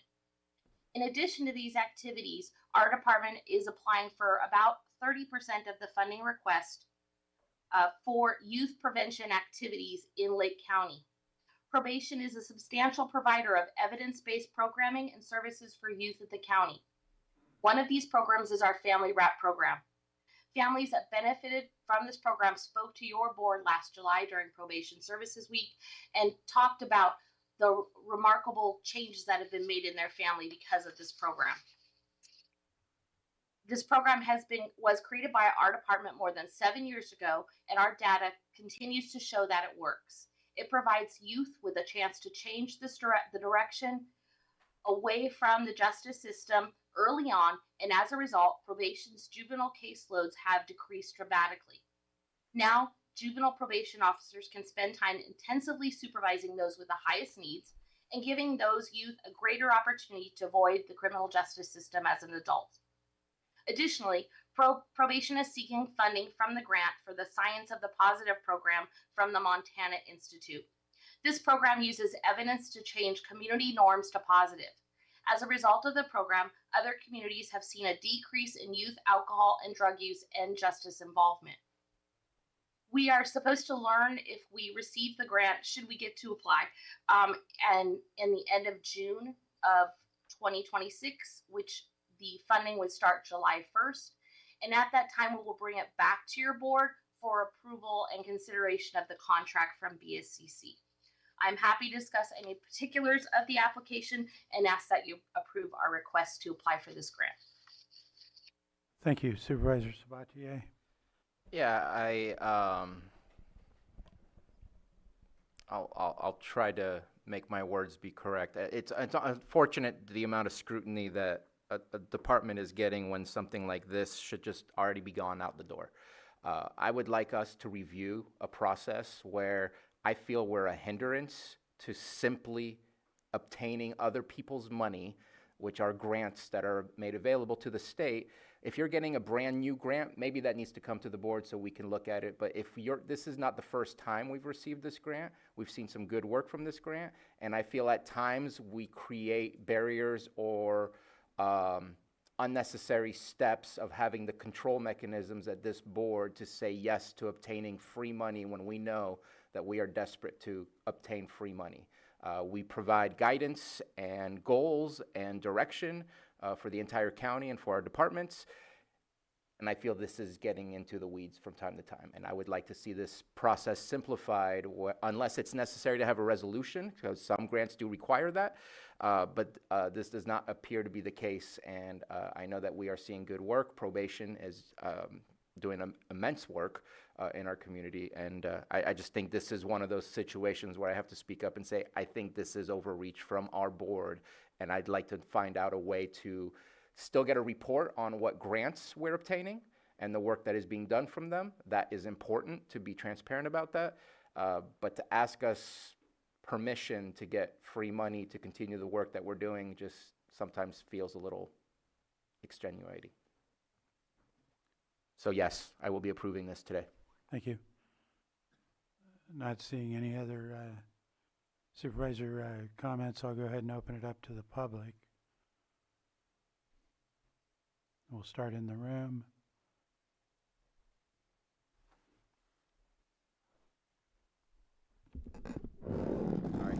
Don't worry. Good morning. The reason I asked for it to be continued is that when I looked on Granicus, I saw one paragraph. Is this on? Yeah, I only saw one paragraph describing this, and I think for 4.5 million, even if it's free money, it deserves a little bit more attention. The probation, and I forget her title, but she mentioned extensive work, yet none of that was provided. She mentioned it was posted on Granicus. I didn't see it. I just saw the legislative letter and the legislative text. It would be nice to see the plan. It would be nice to see the budget, where the money was be going. It didn't mention what youth programs the money was going to go to. And it was not clear as to why probation would be the lead for something that had to do with cannabis abatement. So that is the reason I asked for it to be removed from the consent agenda, because it is a lot of money and it deserves additional attention, and I don't believe it was properly noticed. I know others may disagree, but one paragraph that doesn't really describe the plan, and there's no other supporting documentation that's provided to the public is, well, it's concerning. And that's all I have to say. Thank you. Thank you. Come forward, please.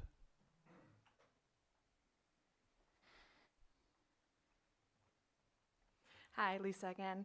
I just want to say thank you to Wendy, because I love the fact that our probation officers, which they are doing great work. In my day job, I work in workforce development, and I know that the Lake County Probation Office has done more for our youth than I have seen in the 3 states that I've lived in.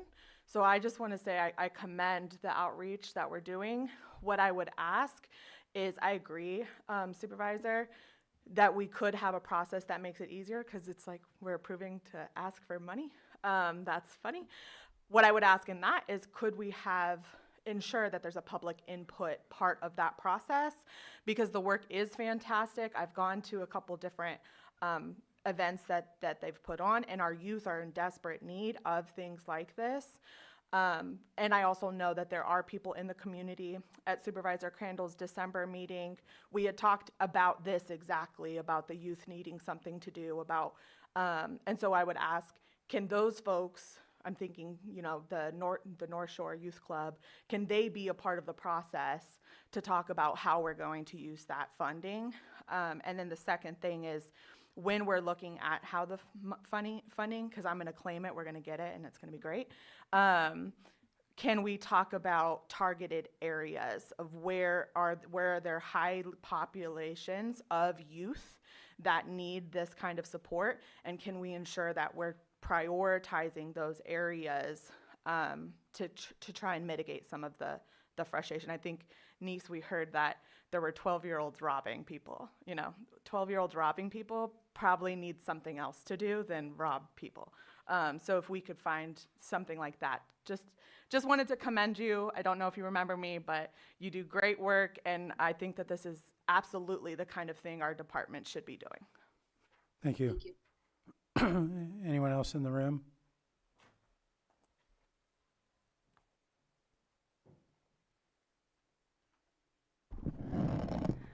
Good morning, Chair and Supervisors. Margot Kambara. I appreciate Supervisor Sabatier's interest in streamlining bureaucracy, and it seems, yeah, funny to have to to have scrutiny over accepting free money. The flip side of that is to have transparency from the public perspective, because if there is no input, as the former speaker suggested, into the process of accepting money, I believe that's what Ms. Benavides was suggesting, the money will already been allocated and spent by the time the public gets wind of it in a report. So I'm all for streamlining, I'm all for cutting back on bureaucracy, but please allow for public transparency on how funds are going to be spent before they are spent. I don't have the answer on how to do that, but I appreciate the brainpower, but I would be more than willing to help be part of that team to figure this out. Thank you. Thank you. Anyone else in the room? Anyone online? iPhone SE, if you could state your name, you'll have 3 minutes. Hi, Sally Well, Pillsbury Family Farms. And I just wanted to say that I went through this, and it is a good idea to have probation do youth programs. Just my thing is that with code enforcement being a majority of receiving the funding, maybe you guys should switch that narrative and do 70% into youth and the rest into code enforcement. And that's just because we've already received DEA funding for this exact type of thing. It's just kind of hard because under the Project 1 proposed area, if you go to the Board State and Corrections Communications site, when you look up Prop 4, the cohort number 4, it does state in the eligibility section, which is really what I was stumbling over, is that it says the eligibility is a local government defined as a city or county eligible for the Proposition 64 grant only if the retail sale of cannabis in storefronts or for jurisdictions with a population of 10,000 residents or less. That's where I'm getting caught up on, is just on the 10,000 residents or less.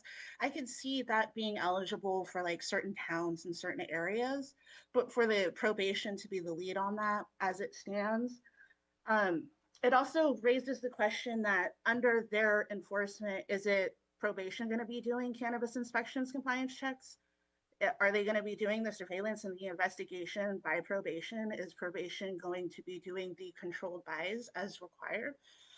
These are all listed on there, all the different things, the mandatory attachments, like the Prop 64 ledger of eligibility, the project budget, what's the work plan, what's the criteria of assurance, and things like that. And I believe that those are the things that Mr. Tom Lasik and I are both kind of wondering. You guys are applying for a grant, but we don't know what your budget is. We don't know where the work plan really is. We need to know how much is the budget category of the grant funds going to be for public and safety, right? We got to know what the salary and the benefits are going into that.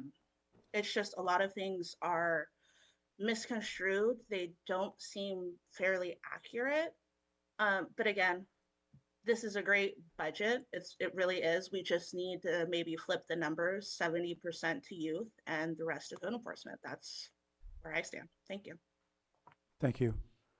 Anything further online? No more hands. I'm going to close public comment, bring it back to the board for any. Mr. Chair, I move that we authorize the probation department to apply for Prop 64 cohort 4 funding and designate the chief probation officer as the authorized individual to sign the grant application and enter the grant agreement on behalf of Lake County. Second. I have a motion and a second. All in favor? Aye. Opposed? Hearing none, that motion carries 5-0. We'll go ahead and close that item.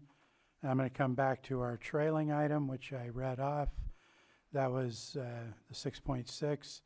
I don't need to read that again, do I?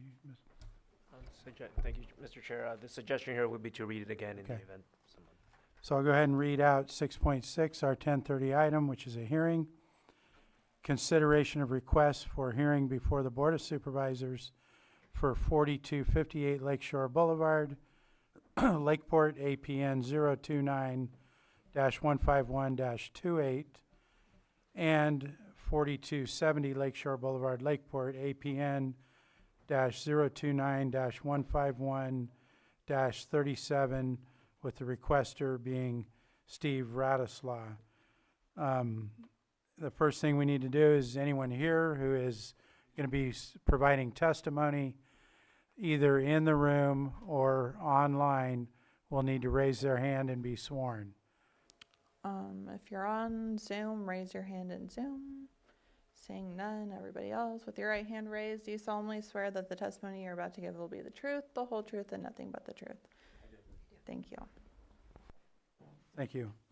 Thank you, Chairman Russman. Andre Russ, Union Associates with Stephen Radislaw, who is seated to my right. Thank you.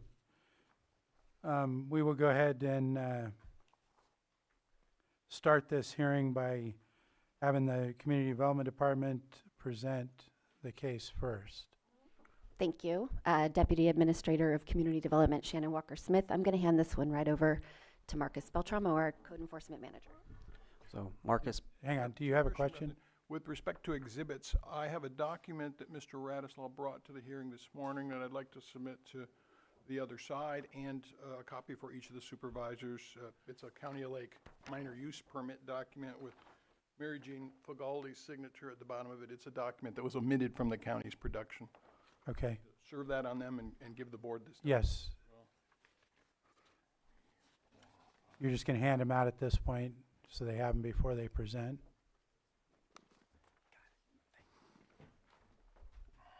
Mr. Ross, does that conclude your comment? It does. At this point? Interruption. Yes. I apologize. Thank you.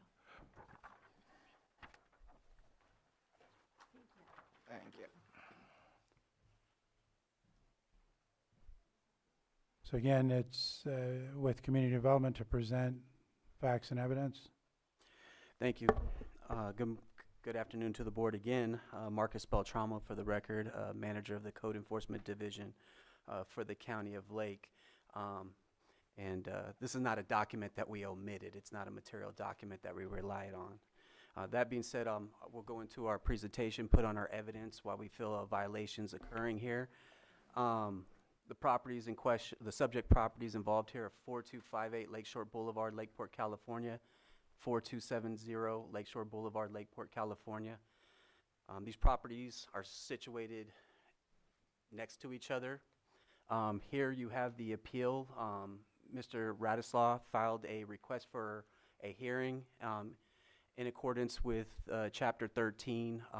That request comes in front of the board to hear evidence, testimony, and to ask questions, and to understand the investigation and any possible abatement or abatement costs. You have Mr. Radislaw's request for a hearing. It was part of your packet.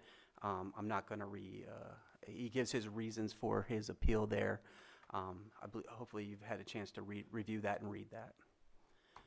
4258 ownership. The property is Steve Radislaw has 50% ownership. The property is owned through a revocable trust. According to county records, Mr. Radislaw has 50% ownership. A Victoria Radislaw has the other 50% ownership. We've never spoken to Victoria. We've never had contact with Victoria. The information that we received is that she's living in another state, I believe Nevada, but we have not had any contact through her over the years that we've been dealing with this property. I just want to be clear that the only person that we've had that has any ownership or interest in the property has been Mr. Radislaw. The land use, currently the land use as it was explained to us is that the property 4258 is used for a pile driving and general engineering business, and also the storage of items related to that business. In addition, I believe we also determined that there's personal storage occurring that is not related to the business. The zoning designation. So the main violation for these two properties are going to involve land use. Land use is a little different code violation than you're used to. It's not a junk car. It's not a pile of trash. We do have Director Turner here She will be our expert witness if we need further explaining of land use theory or principles or interpretation of the code. But the crux of our case boils down to land use violations, which we will explain, and I'll try to do my best to explain them. This property, the zoning designation for 4258, it's zoned as an R1 property, a single-family residential property. The purpose and the zoning for this, the primary purpose and the zoning for this property is to have a residential home on the property. There is no home on the property. It is vacant land. Building permit, the property does have a notice of noncompliance filed on it from 2013. Failure to replace, to have a final inspection done to replace the piling. So this is something that's on title. This is an issue that does need to be corrected and brought into compliance. Mr. Radislaw can contact our building division to address that permit issue, but there is a notice of compliance currently recorded against the property. We always give a map of the area so everybody has context. Lakeshore Boulevard, if you're not familiar with the Lakeport area, this is in the unincorporated area of the Lakeport. Lakeshore Boulevard is a very traveled thoroughfare. It's a main artery in Lakeport. It's traffic. It's one of the main traffic arteries in the county. So as people are driving up and down the street, they're driving by 4258 and 4270 Lakeshore Boulevard. And you can see it on the map. It is situated next to Clear Lake. 4270 Lakeshore Boulevard, ownership is the same.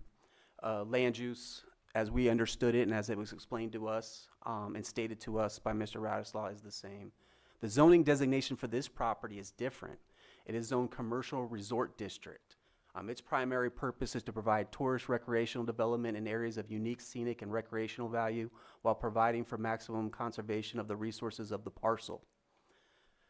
Building permit information, no building permits could be found or identified through department records going back to 2000. Tax information, there are structures on the property. The property is improved.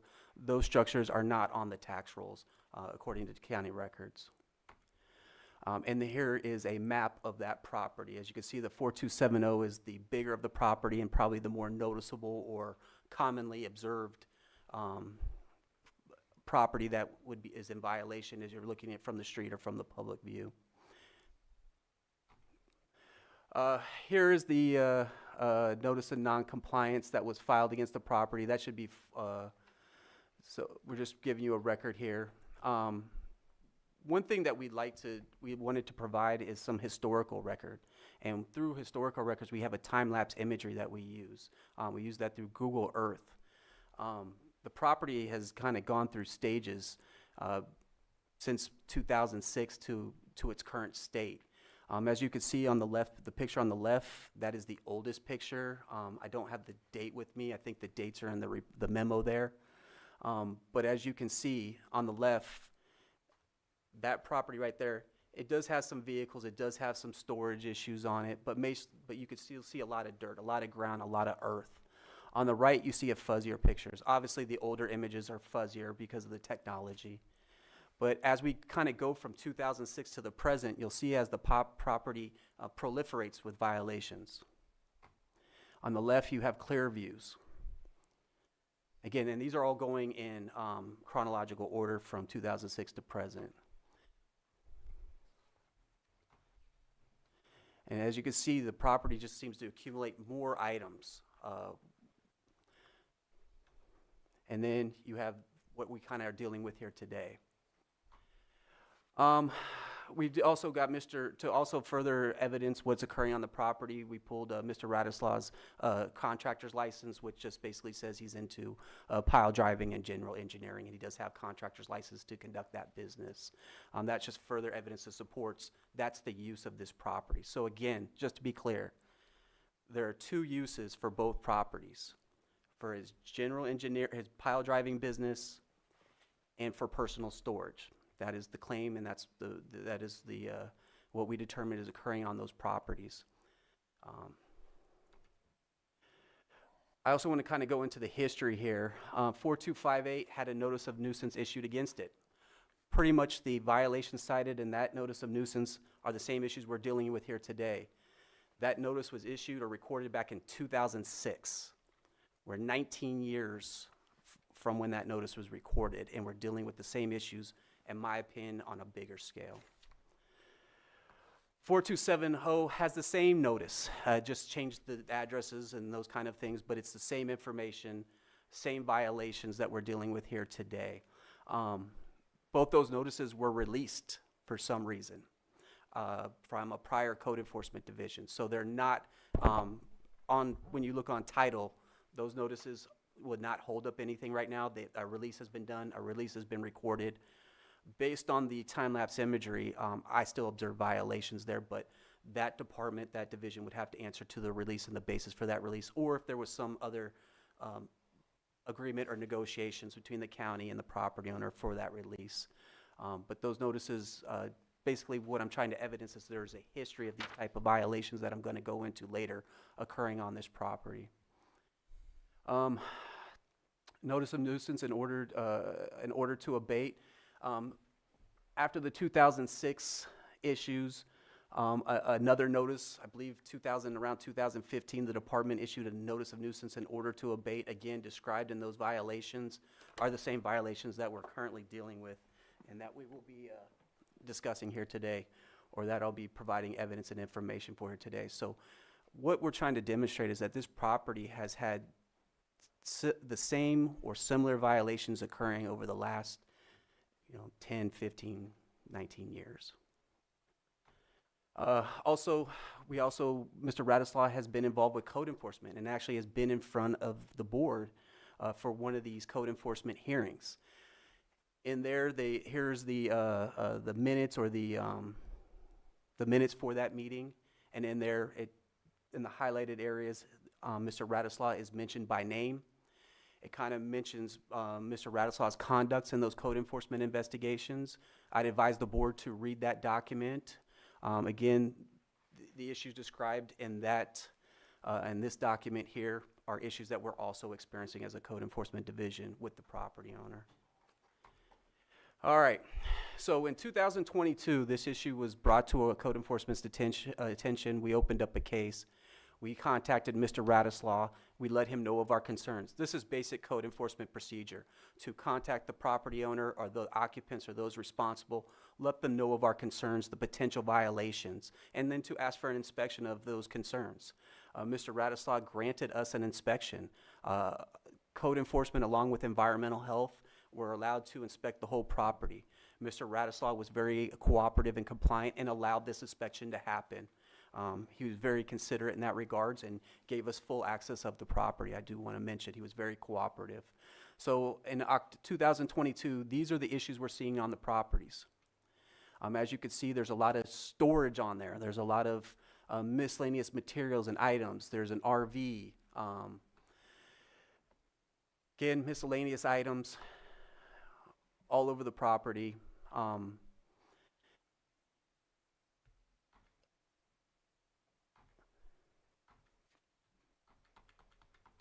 there we go. Sorry, there's a sticky button here. All right, so in 2022, we went to both these properties, 4258, 4270, and we saw that both properties were in violation. One, the use of the property was not consistent with the zoning designations. Two, there were inoperable, damaged, dismantled, and wrecked vehicles all over the property. Three, the property was being used for storage either connected to the business or storage that was personal in nature. Again, both these properties should have nothing on them. They should be vacant land. The pile driving and contractor business, that is an industrial use, manufacturing use. That's the zoning designation you would need for that. Those uses are inconsistent with the R1 designation and the CR designation. And again, if you're not meeting those, what the purpose of that zoning is, you cannot use the land, the building, or the premises to be established, operated, or maintained in that manner. And I will go more in depth on this as we get deeper into this. Let's move forward to current times. Starting earlier this year, 2026, or kind of starting in 2025, and Go ahead. I'm sorry. I feel the need to interrupt and request a 5-minute recess to have a brief discussion. Okay. We'll be in recess for 5 minutes.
We're back in session.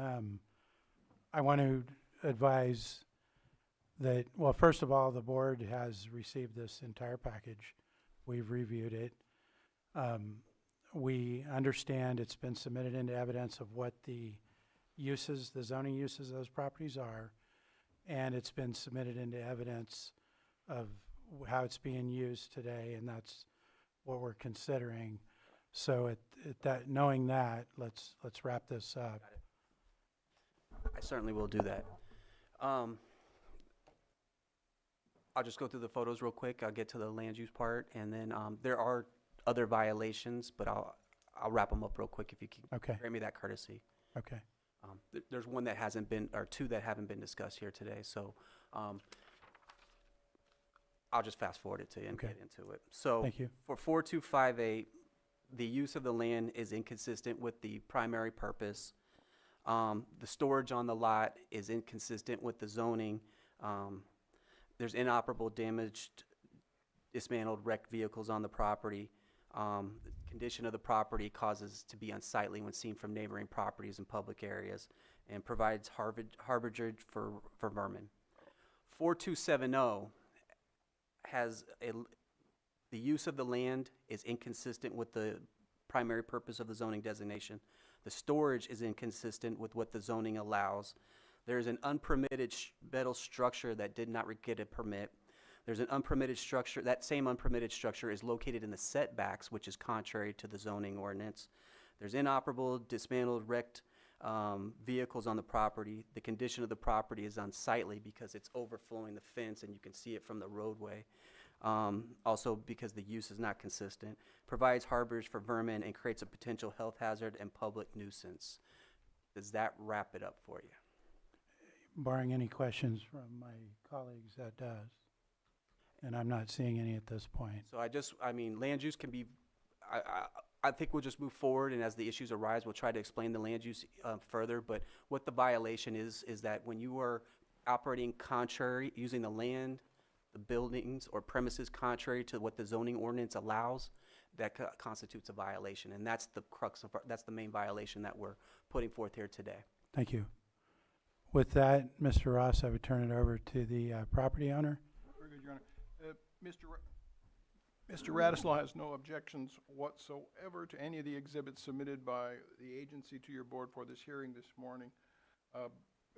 Mr. Radislaw also submits to your board true and accurate photocopies of a minor use permit signed by Mary Jane Figaldi by Danae Bowen on March 29th, 2006, which was curiously omitted from the exhibits submitted by the county in relation to this hearing. Since 2006, Mr. Radislaw has continued to use his property in much the same way he has used it since he first appeared before your board. This citation process was initiated during summer of 2025 when a notice of nuisance and an order to abate was issued, focusing only on Mr. Radislaw's collection of equipment and industrial artifacts inherited from the prior owners of this property. This property has been used openly in many different fashions since approximately 1957, and industrial vehicles have been parked there for decades, all of which is also supported by the other proceedings that Mr. Radislaw participated in and the notices of nuisance previously served by the county. Mr. Radislaw is here to stand up for his right to privacy, his right to self-reliance, and his right to not be surveilled or harassed by public officials looking for a new reason to shut down his facility. The initial notice, which was also used to generate an $18,000 set of penalties, see Exhibit B, pages 1 through 7, attached to the appeal of the superseding notice. That notice made no mention whatsoever of zoning concerns or unlawful uses. The substance of the complaint during summer of 2025 was the alleged accumulation of stuff. in violation of one or more rules. There's been no allegations of any hazardous materials. There have been no allegations made and no evidence gathered of any violations of the shoreline protection ordinance that Lake County has. State inspectors have been out to the property. There are no allegations that there has been leakage of any oil or any hazardous materials. It's strictly a case that certain folks don't like the way Mr. Radislaw's property looks. And back in 2006, the solution blessed by County of Lake / Mary Jane Fagaldi was to install a fence. The solution today would be to alter the minor use permit condition requiring a 6-foot fence in the front yard and make it an 8-foot fence. And that additional 2 feet of visual protection will preserve the delicate sensibilities of those folks who've been driving by that property since 1957 and seeing equipment parked on that property since 1957. Mr. Radislaw is now 72 years old. 30 years ago, when he was younger and stronger, he was dealing with the exact same complaints. He's had some medical changes in his life now. I am told he's had a heart attack. I am told he has had a mild stroke, and he may be having other physical and or mental health issues I don't know about that have slowed him down in his ability to manage and properly manage his collection of industrial artifacts.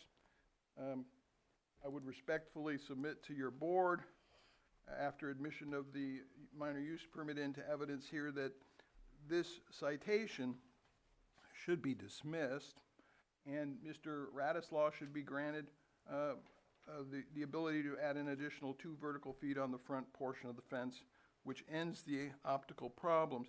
In the event that vermin or other pests are ever discovered, certainly if there was a rat colony identified, it wouldn't be unreasonable to require Mr. Radislaw to hire a pest mitigation outfit to treat or do whatever changes might be necessary, but there are none.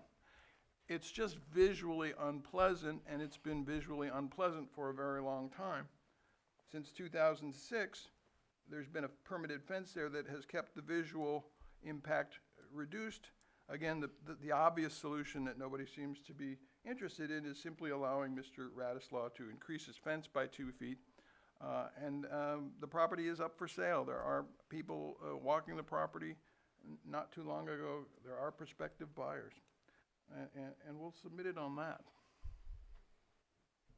Okay, thank you. Does CDD have any comments based on that information? Go ahead. And I do appreciate the new format that seems we're going into. But I do want to comment, the minor use permit that they're referring to is just for a fence. They made a claim that since 1957 it's been used in the same way as store. I haven't seen any information to support that. They mentioned citations several times. We're not here about a notice of violation or citation. We're here about a notice of nuisance in order to abate. Those are 2 separate orders that provide two separate mechanisms that provide for 2 different kind of enforcement actions. One is to impose a fine, the other is to abate an action. What we're appealing here today is a notice of nuisance in order to abate. The NOVs were issued a long time ago. The appeal period has expired for those. Those are not an issue here today. It's the notice of nuisance in order to abate.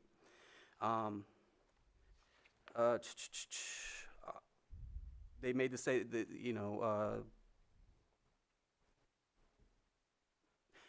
I'll get the one last point I guess I want to hit on that's fair here is that you don't have to see a rat colony.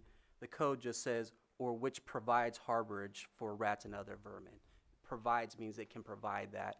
But that's not the crux of our issue. Our issue is the land use issue. That's the issue that we feel is in violation here. That's our major concern, and that's the major violation that we are citing here today. Thank you.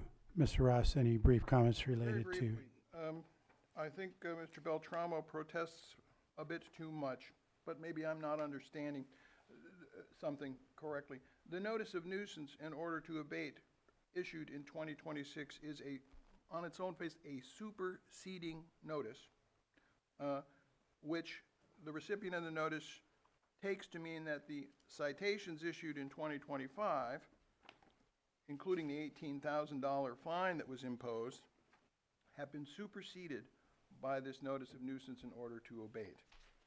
All of the other criticisms that I've raised still stand. Mr. Radislaw is standing up for his rights to privately enjoy his property, to do it in a lawful manner, and to comply where compliance is economically feasible. An $18,000 penalty imposed using the mechanism that most California municipalities use to process traffic tickets was a great inconvenience and a great surprise, and not consistent with the level of cooperation that Mr. Radislaw has afforded the county over the years, and the level of cooperation that was reciprocated for many, many years until this $18,000 bill showed up in October of 2025. And I'll submit it on that. Thank you. Bring it back to the board for any comments. I'm just curious, the zoning is R1, is that correct? So The zoning is R1, is that for, correct? for the property 4258, the zoning designation is an R1. For 4270, the zoning designation is commercial resort. Okay, and then, when were those assigned to that property? How far back do those zonings go? Just curious. We did research the zoning designations for the property. I don't have those dates off the top of my head, but they were a long time ago. A long time ago, so decades. I wouldn't say probably somewhere around the 2000s. Okay, so last Going back to about the 2000s. But 2008. again, I would need to confirm and provide. Okay, just curious. Thank you. Nothing else. I will open it up for any public comment, if there is any. Not seeing any in the room. No hands. I'll bring it back. I'll close public comment and bring it back to the board. My thought is, I mean, we've got to move on addressing this issue.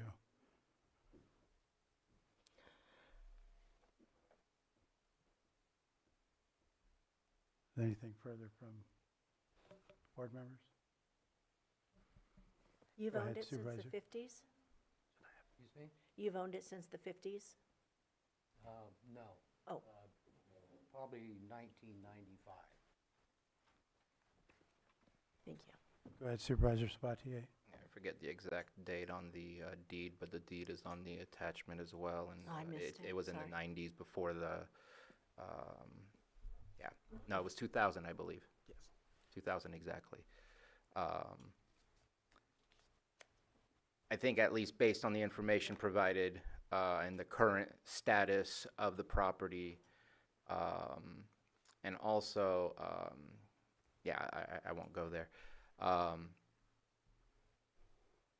guess Supervisor Owen just brings up a question that I have, even though I really want to move forward here because of the surrounding areas, the way it's built out. It's pretty obvious you don't spot zone in the way that you create zoning. The surrounding areas is a lot more residential heavy. So to think that it used to be like this industrial zone right there just doesn't make sense to me, because what's there is old housing. It's not new housing from like the 2008 boom or something like that, boom bust. So I'm ready to move forward and I guess deny the appeal if that's the current process that we're in here. But I do have a question about, like, we're in the midst of general plan update. Is there a way to capture any nonconformities that are created when general plans are updated, so that when we have these situations, we can recall what past zoning used to be? Just because if you are nonconforming, that can create some issues. Again, I'm ready to move forward, but it does bring up a good question, and we're about to potentially create some of those. To get you the best answer to that question, we're going to defer to our director and our expert in land use. Director, can you answer that question? Yes, actually, that has taken place historically during general plan updates. In fact, probably the one preceding the 2008, when a lot of the land uses were getting established, they looked at current uses. So that's why a lot of your hotels or old resorts are zoned commercial resort, is because they looked at what was actually going on. When you see something, a case like this where the use is not authorized, it's either because the use was not there when they were assigning zoning districts, or because the community during its visioning process did not wish to see an industrial site in the middle of a residential area. During this Lake County 2050, we have received a number of requests from property owners to change land use designations, and those have gone before the LAPAC and before the board in December of 2024 and were approved in concept. This was not included in that. Go ahead. And just my final, and I appreciate that, thank you. And again, visually, does not make sense to me that it would be different from the past. So what we have in front of us, I think, is the basic facts of the matter. I know we had some interactions in the past, and this is why I keep harping on we have to have fines, we have to have these things, because walking away from incidents saying we don't have the money for it and they don't want to do it is not a way to help the neighbors in the community or to enhance the community. And so I'm glad that we've turned that corner and that we continue to enhance that process as well, because that's how we change our community. So I'm ready to move forward whenever the chair is ready to move forward. I believe Supervisor Owen has a question or a comment. Yes, and the main reason that I had asked about the prior zoning and when it was rezoned, and if you owned it before it was zoned as such, was to establish if you were already using that parcel as you currently are before the zoning, and you owned it before the zoning. I know personally my property was zoned something like commercial light industrial, but it was a very broad where I could do anything. And then when you change a zoning on somebody and you're already using it as something that was that worked with the current zoning, and it makes it difficult. So that's why I was asking that, the non-conforming, because if you were already established prior to the changes, that makes a difference for me. And that is another reason. And, you know, I find it kind of interesting, too, because in some cases, people are okay with non-conforming. That's why in the cannabis industry, I wanted to have the 10 years so that we could bring people into compliance. At this point, with normal, it's when it changes hands, it comes into compliance, you're required, as I understood it. And so that was why I was asking those questions. Thank you. May I respond briefly to Supervisor Owen's comment? Briefly. The exhibits supplied by the agency include the minutes of a hearing before your board in 1996, at which time Mr. Radislaw was occupying the property as a tenant of the sellers, the Giefels, who were using it in the same usage in 1996 that it's being used today. He was their tenant. He acquired the land from them after 1996. But your board can read the minutes from that hearing, thanks to the agency giving you that.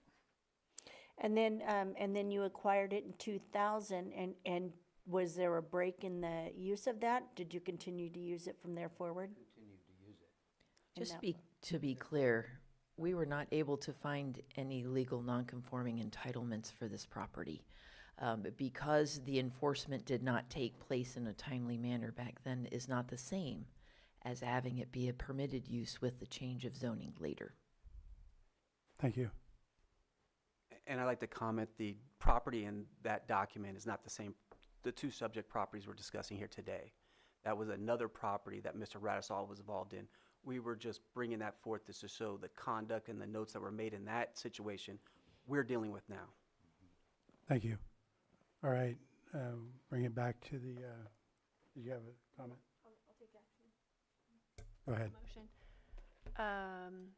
Mr. Chair, I move that we uphold the notice of nuisance in order to abate and direct the property owners to voluntarily abate within 30 days and to authorize staff to abate the nuisance if not voluntarily abated, and that all associated costs of the abatement become a charge against the property and placed on the tax rolls as a special assessment. I have a motion. Do I have a second? Second. All in favor? Aye. Aye. Mr. Radislaw would like to ask for 90 days. It's not possible for him. Well, we already have a motion on the floor, and we just took a vote. You didn't count him yet, though. What was that? You didn't count him yet, though. Yeah. So, again, we have a motion and a second. Go ahead, Lloyd.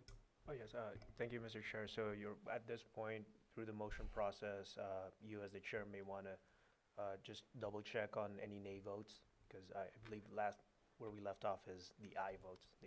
Yeah. Were there any nay votes? I sustain.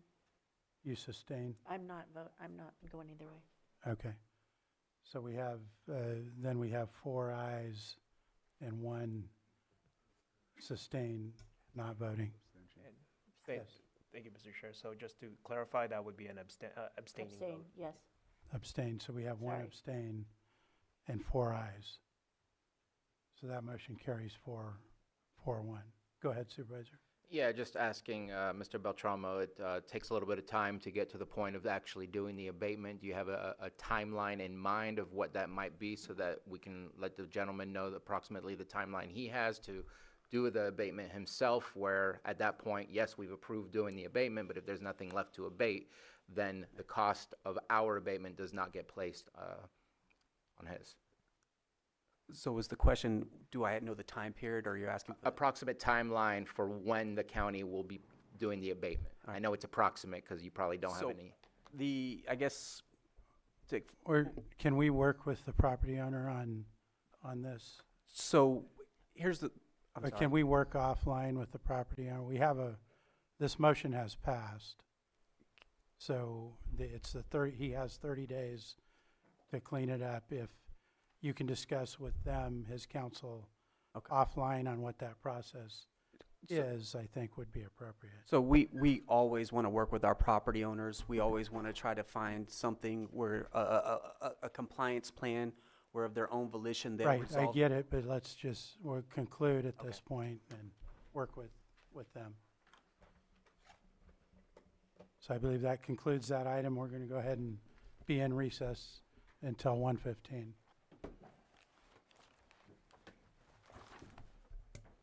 Lunch? Yeah, lunchtime.